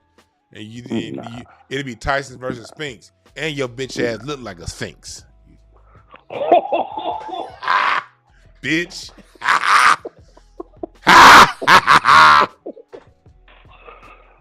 Hey, man, look, man. Fuck hey, that. Do y'all, but a serious question. Do y'all celebrate Christmas in Turkey? Where you from? You Istanbul, bitch. I mean, I need you to make up your mind what nationality I am, dog. I'm Middle Eastern, I'm this, I'm that. I need you to make up your mind, bitch. Nigga, you look like a foreign national. I don't know which one. It's whichever one comes to my mind, hoe ass nigga. One thing I know is you ain't tough. You anything but that. Yeah, well, you know what? We gonna see. And look, fuck you. Hey, y'all, if you watching this broadcast, y'all continue to support this lame, hoe-ass, bitch-ass nigga. Buy his merch, book your readings, schedule your IEPs, whatever he got going, y'all fuck with it. And the documentary, dog. When's it dropping? We already got the first one out. The second one we filming right now. The more I get to y'all help me out with the GoFundMe, the faster I can get the second episode out. So please donate. Yeah. Donate to the GoFundMe right now. And I'm gonna say this, and I'm gonna go. Look, man, there's a lot of chatter about people grifting in our community. First of all, the nigga who said it is a bitch. Second of all, DeJuan is not a grifter, dog. He's Grimace, but he's not a grifter. Whatever y'all choose to donate towards this wonderful documentary that this weak ass nigga is doing, dog, is gonna be well worth it. I can vouch for him. He ain't no grifter. He ain't no thief. He's an honest, weak ass, lame nigga. He's too scared to steal from anybody. So whatever y'all feel like donating to this cause, please do it because it's gonna be well worth it. This brother knows his shit, and he's more than willing to share his knowledge with y'all. So y'all do him a solid and help him out, and I promise you, it's gonna be great. and do it before I end his life. I want him to see the end of this project before I send him to the pearly gates, y'all. So, this nigga, all right, y'all. Larry, a.k.a. the Easton bullshitter. Fuck you, nigga. Yeah, whatever, ho. I'll beat your ass. No, you won't. That was Larry Ho-ass Goodwill. Yeah, I saw some people was tagging me and some nigga online. I don't give a fuck. I ain't worried about that nigga. Anybody talking shit about me, they mama's breast milk was full of heroin. That's all that is. Motherfuckers' mamas had spoiled titty milk. Anybody who don't fuck with me like that, they mama's titties had spoiled milk. Niggas had heroin, cocaine, and Manischewitz in their breast milk. Niggas mamas was drinking Manischewitz and breastfeed them at the same time. Anybody who got a problem with me. That's why I don't trip. That's why I don't even acknowledge people like that, you know? But Larry my dog though, so you know, he'll see some shit and be ready to go on a motherfucker. I got people that love me around me. That's one thing I will say. I'm a blessed person. I got a lot of people who really I got a lot of genuine love around me. So the people that around me be seeing the things and saying things. And, you know, they get more mad than I do. I'm too focused on my mission. So salute to any hoe ass nigga that got a problem with me. I'm gonna drink this wine, smoke this weed. I'm gonna be in love with my wife. I'm gonna be in love with my family. All my dope ass people I have in my life that got genuine love for me. I don't even reckon. Too Short and Ice Cube came out with a song about 3 years ago called I Ain't Got No Haters. And I want to salute to that song, to Too Short and Ice Cube. I ain't got no haters. I ain't got nothing but love and appreciators. But my people that surround me, they be seeing all the bullshit. And the people that surround me be looking out for me. So salute to the people around me. What's up, Carter? What's your name? Where you calling from? Yo, DB, what's up? It's Zay from Charlotte. What's up, A from Charlotte? What's on your mind, brother? Oh, yeah, man. How you doing? I'm chilling. But, yeah, man, I was born in 99, grew up in the 2000s, so Jay's prime was my childhood. We ain't really fuck with Jay-Z like that. Like, our dads and our uncles, listen to that shit, but we like T.I., Ludacris, and Wayne. Those were our top three.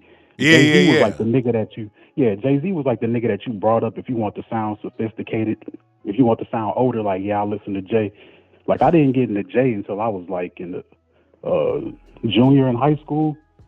And I love his music. It was cool. Like, I like the song here and there, but I just feel like he ushered in this era of the most materialistic niggas that we got today.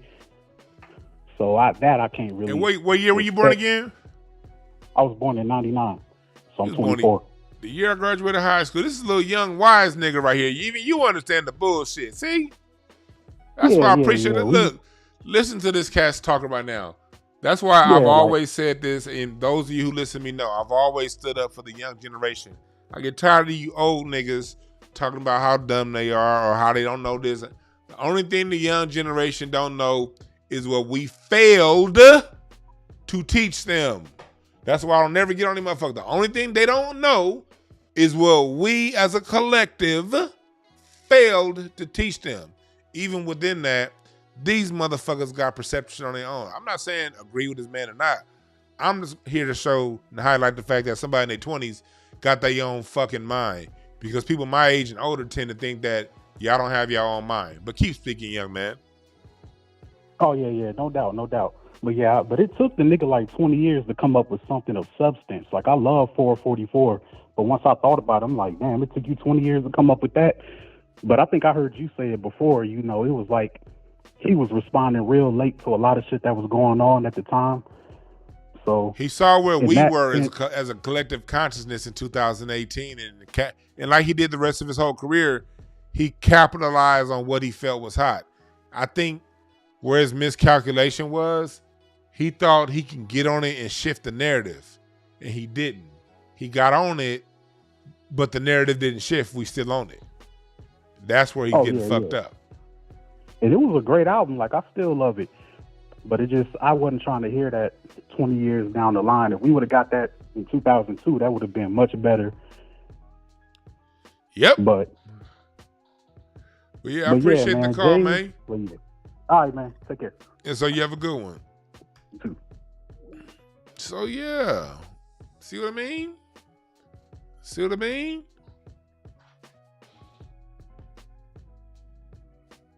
They got their own mind. Propaganda's a bitch. Propaganda's a bitch. Yeah. That's what I'm about to do. I'm gonna give you a better screen. What's in Jay-Z's cards for the year? Let's see what his year looks like. I've been wanting to read these cards, but the cards gotta come to me. I don't force them. I don't force the cards. I let it marinate. They come to me when they're ready. No, this ain't it. This ain't it. This ain't it. This ain't it. This ain't it. That ain't it. That ain't it. No. He's not a jack of diamonds. What the fuck, yo? Let me just call her come in. What's up, caller? What's your name? Where you calling from? What's up? What's going on, B? Yes, sir. What's on your mind? This is Blackavelli calling from Georgia via Cincinnati, Ohio. What's good with it, man? Machiavelli from Georgia. What's on your mind? Man, listen, I'm the ultimate Jay-Z hater, man. Huge. I just had to call in on this, man. I'm a huge Nas fan, and I got a question for you, big brother, man. You know, we're delineating the FBA family. You know how we getting down, man. And I saw you at the rally last year. Where is Jay-Z from, man? Is he Jamaican? Nah, he from here. We gotta remember this. The non-FBA coons learned how to get down from our local coons. We can't go around. I love the FBA movement, but we can't go around acting like we innocent. You know what I mean? Mm-hmm. We got some shitty ass niggas in the house, and them shitty ass niggas is what invited them non-FBA shitty ass niggas in the crib. You know what I mean? They're the ones that opened the door. So and then these non-FBA shitty niggas learn from the look who the main ones talking about immigration. They got you got the ones that allowed it in. You know, W.B. Du Bois found out way too late. You know what I mean? You know what I mean? Right. He had to go back on his words. Go back and read Miseducation of the Negro by Carter G. Woodson.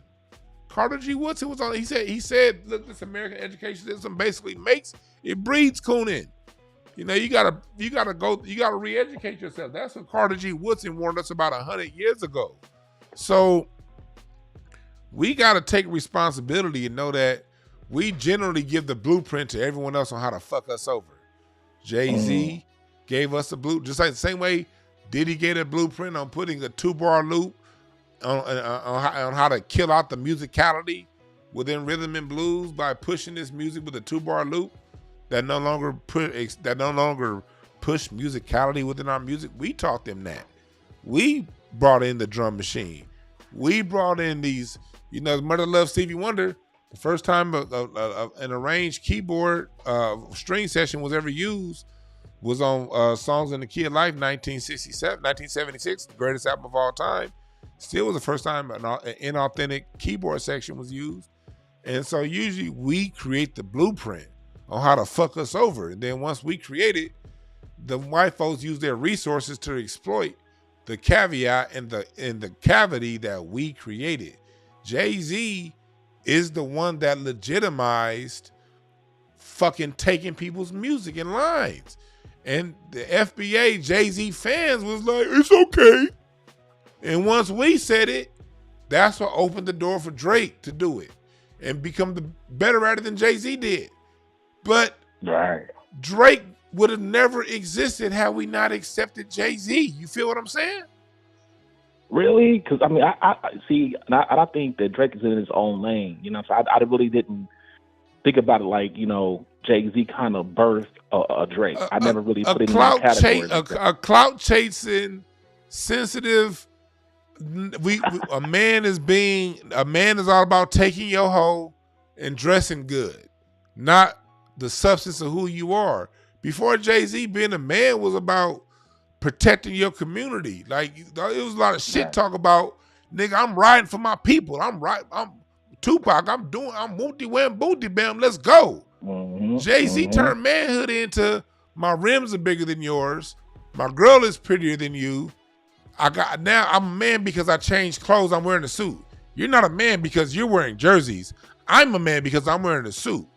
Not about. Well, he had the button up with the hat. You know what I'm saying? Niggas was on that shit. You know, I never liked that shit. The Africans was bootlegging the hell out of those weak ass shirts. I hated that shit. I hate that whole style, man. I hated that shit when it first came out. You know what I'm saying? So, but it's one of those things where, you know, Jay-Z's been behind a lot of fuck shit. You know what I'm saying? What he did with Dame is what I don't like. You know what I'm saying? How he played Dame. You know what I'm saying? But there's a lot of things that Jay has done that I feel like I can't even believe niggas even be fans of his. Like, bro, like, he just not a solid nigga. And then the argument, I've been in spaces on Twitter where we argued about, you know, Nas and Jay-Z and shit, you know, and it's you know, but he got money. He paid it, you know, and that's all you hear from him. It's like, bro, but he, you know what I'm saying? It's something about this nigga. He's a slimy nigga. But look, he's always been a slimy nigga. It's like, but look how he treats people around him, and people don't. When you say that, they're, oh, you're being a hater, huh? Yep. Yeah. For real? That's facts. Yeah. Yeah, I appreciate you doing that thing with Boosie Collins and Macho Man.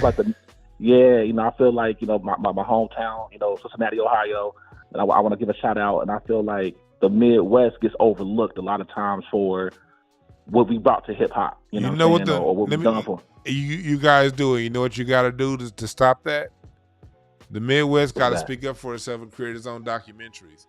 I've been saying for a long time, I need somebody from Dayton, Ohio. Not just one person. I need a handful of people from Ohio to do documentaries on funk and to do documentaries on instrument and what's going on. Because if you motherfuckers don't, I will. And I'd rather not. Here's the thing. Here's the thing. I feel like the reason why that happens is because we never had a major artist that really popped from the from Ohio. Who could you name from Ohio that was the pop like that? That was like on it's that not about popping. Like it's about producer. It's not about popping. It's not about none of that. Right. It's about creating the narrative. You guys held down funk, and you guys, the West Coast sound. Steve Arrington needs a documentary. Roger Troutman, Zapp. What Zapp means to music? What Bootsy Collins means to music? The Ohio players, the Isley brothers, the OJs, all these motherfuckers is from Ohio. The Spinners, Felipe Wynn. I can go down the list of greats from Ohio. You niggas need a whole, and it needs to be from somebody from Cincinnati, because somebody from Dayton, somebody from Akron, somebody from there, because you can explain your culture better than a nigga from LA can. But if somebody from Ohio don't do a comprehensive documentary on the Ohio sound, I promise you I will. And I'm just gonna go around and find a bunch of people that do it. And I would love it, and I'll support it, and I'm gonna watch it, and I'm gonna buy it. You know. But I need somebody from Ohio, Detroit. I mean, like Chicago. What Chicago means to music, people don't understand what Chicago held down music.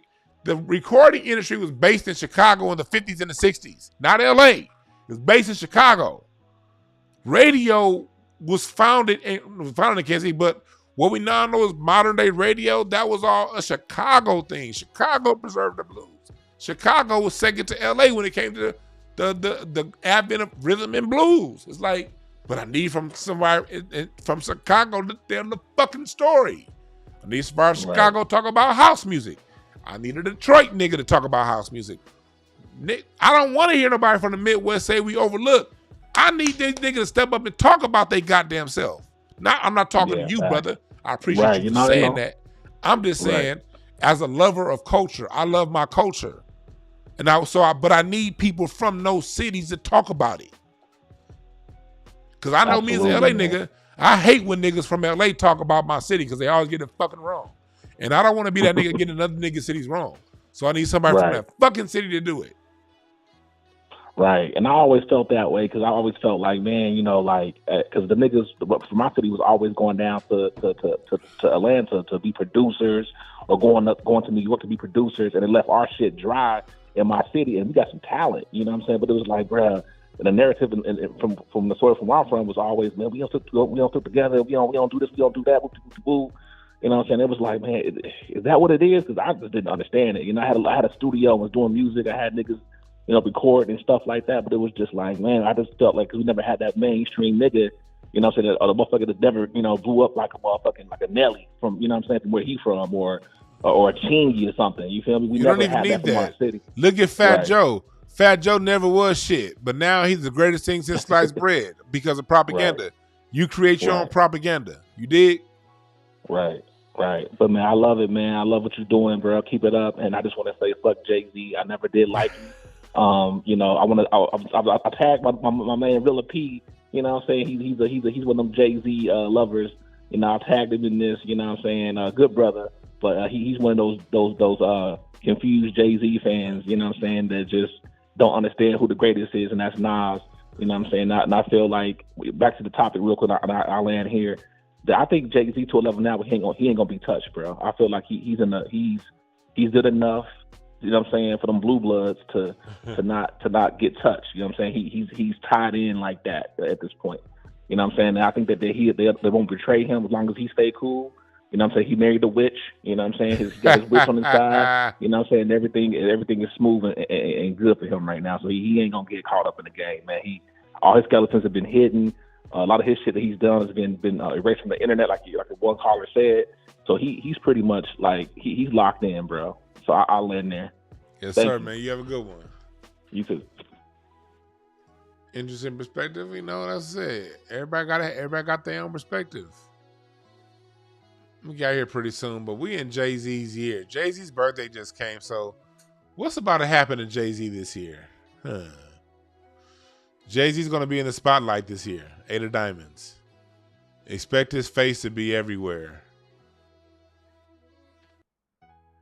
He'll probably be back in the studio. Jay-Z probably has an album coming out. I wouldn't be surprised if he drops a surprise album next year. 10 of Clubs, that tells me he's going to be in the studio recording. I'm almost sure he's dropping an album next year.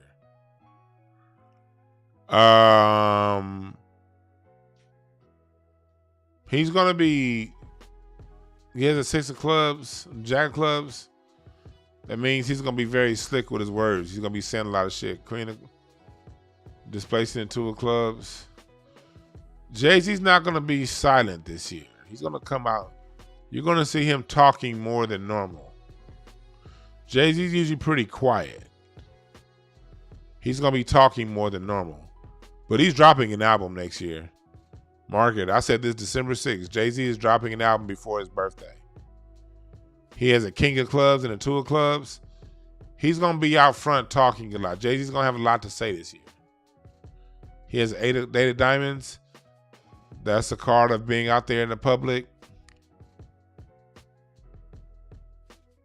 The issue for Jay-Z is going to be this 6 of Diamonds right here in this moon.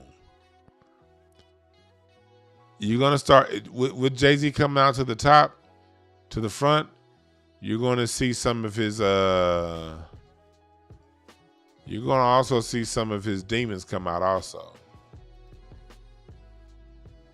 Jay-Z's going to have to answer some questions this year. As he gets deep into the year, he's going to be settling an album, but he's also going to be called to the carpet. Jay-Z has overall, it looks like Jay-Z's going to have a pretty successful year. Overall, his year looks like it's going to be, you know,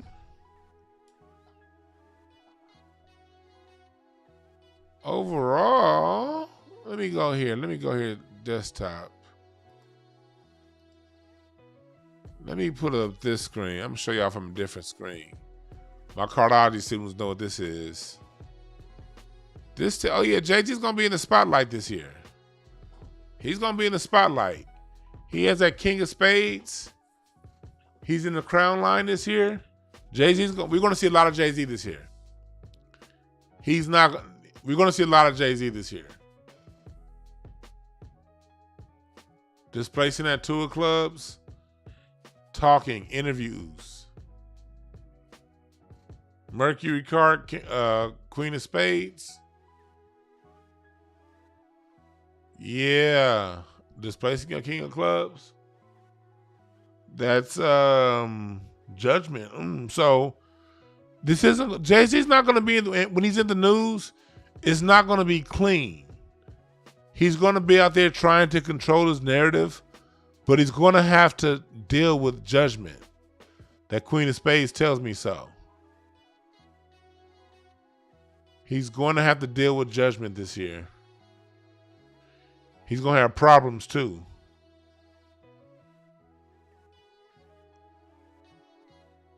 Yeah, Jay gonna have problems this year. I mean, because Three of Diamonds is that's Diddy's card. So that means he's gonna be dealing with issues with Diddy. He's gonna be connected to Diddy. He's going to be connected to Puff Daddy.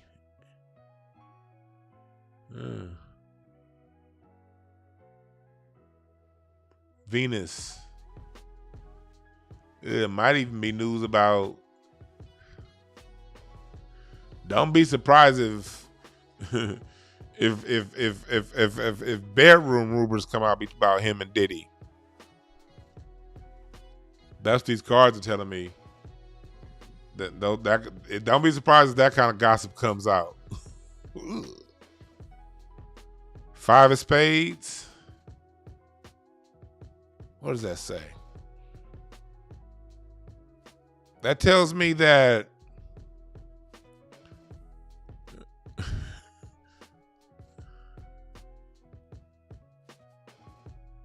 that tells me that there's going to be an ending and a fast ending in Mars. I don't know. Is it an ending of how we perceive Jay-Z?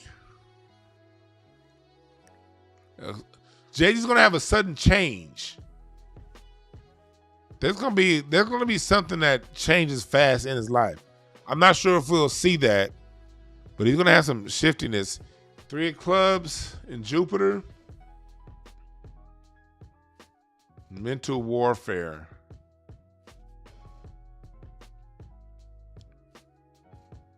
Ten of Diamonds in Saturn. Spotlight. I'm sure Jay-Z has a card reader on his team that he's paying a lot of money to, an astrologer. This is a great year for Jay-Z to be out front. So Jay-Z, he's a master. He knows how to work with energy and alchemy. I can tell by the way he moves. Jay-Z understands that. So that 10 of Diamonds means spotlight. And it is placed in Two of Spades, so that means in partnerships with people. So Jay-Z's going to be in the spotlight for a lot of reasons. Both being famous and infamous. Eight of Spades tells me it's a very hard-working year for him. He's going to be grinding.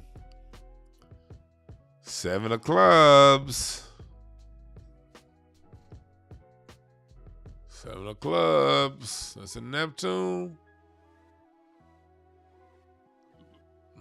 He could be implicated in some. He could be having to deal with some of this shit with Diddy. That Seven of Clubs tells me.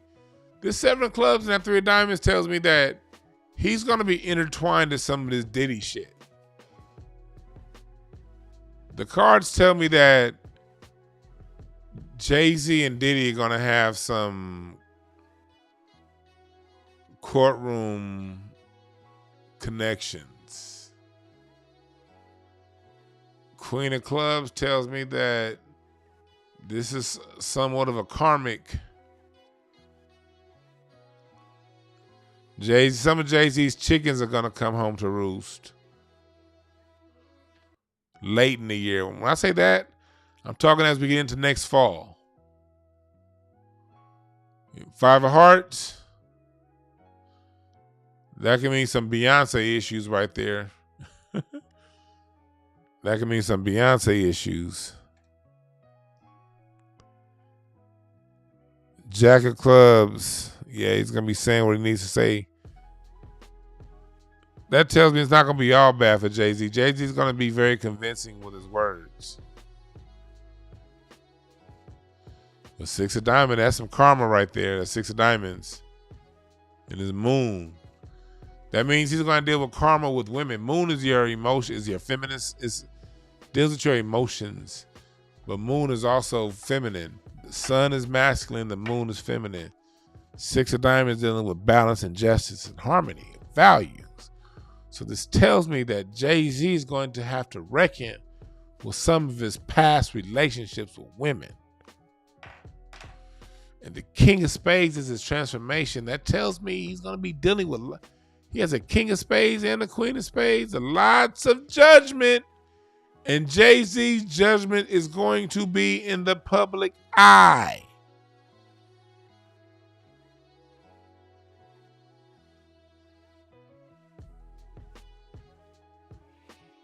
Watch out, Hove. The way Jay-Z's cards read, I don't know if the powers of be can save him.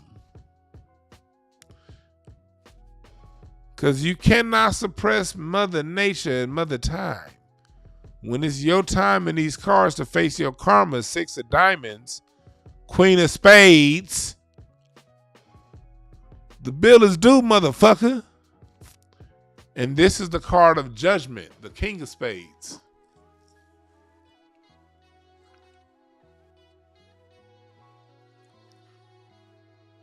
I think Jay-Z's going to have a mixed year. It's going to be really good and really bad. But I see him. I do see an album coming out.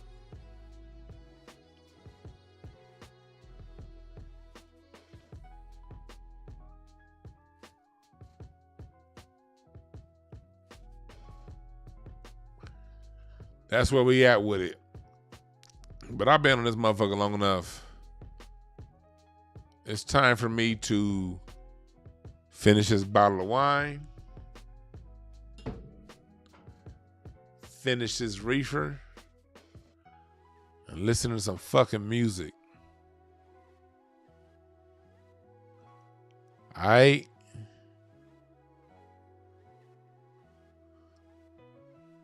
But yeah, it's Jay-Z next. It looks like Jay-Z got some karma coming his way that the powers that be cannot save him from. And it's going to be involving Diddy. Three of Diamonds.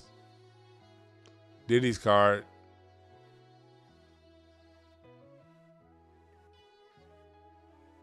And women, Six of Diamonds. And Moon. Courtroom battles, Neptune. Mental warfare, Saturn. Writing, so. But that nigga got an album coming out. But I'm out of here, y'all. I need time to myself. I appreciate y'all. And remember this. There are no perfect messengers. Only perfect messages for those willing to pick up the game. Salute to Jaguar Wright and keep speaking your truth, sister. And salute to everybody coming out. May the truth be the truth. And may justice be served on all levels. May the good receive the good that you got coming your way. If you've been treating people right, if you lead with love, may you receive that energy. If you lead with stealing from your brother, hurting your brother intentionally, may you get that energy back, whatever energy you put out. And we all make mistakes. If you slipped and fell and you fucked up, just don't make that your pattern of behavior. Get your punk ass up off the ground, stand up, and move on to the next. Don't get hung up on the past and past failures. Just make the next one right. And do people right. Treat people the way you want your mama treated if you love her. Treat people the way you want to be treated if you love yourself. All right? I'm out, y'all. Y'all have a good one.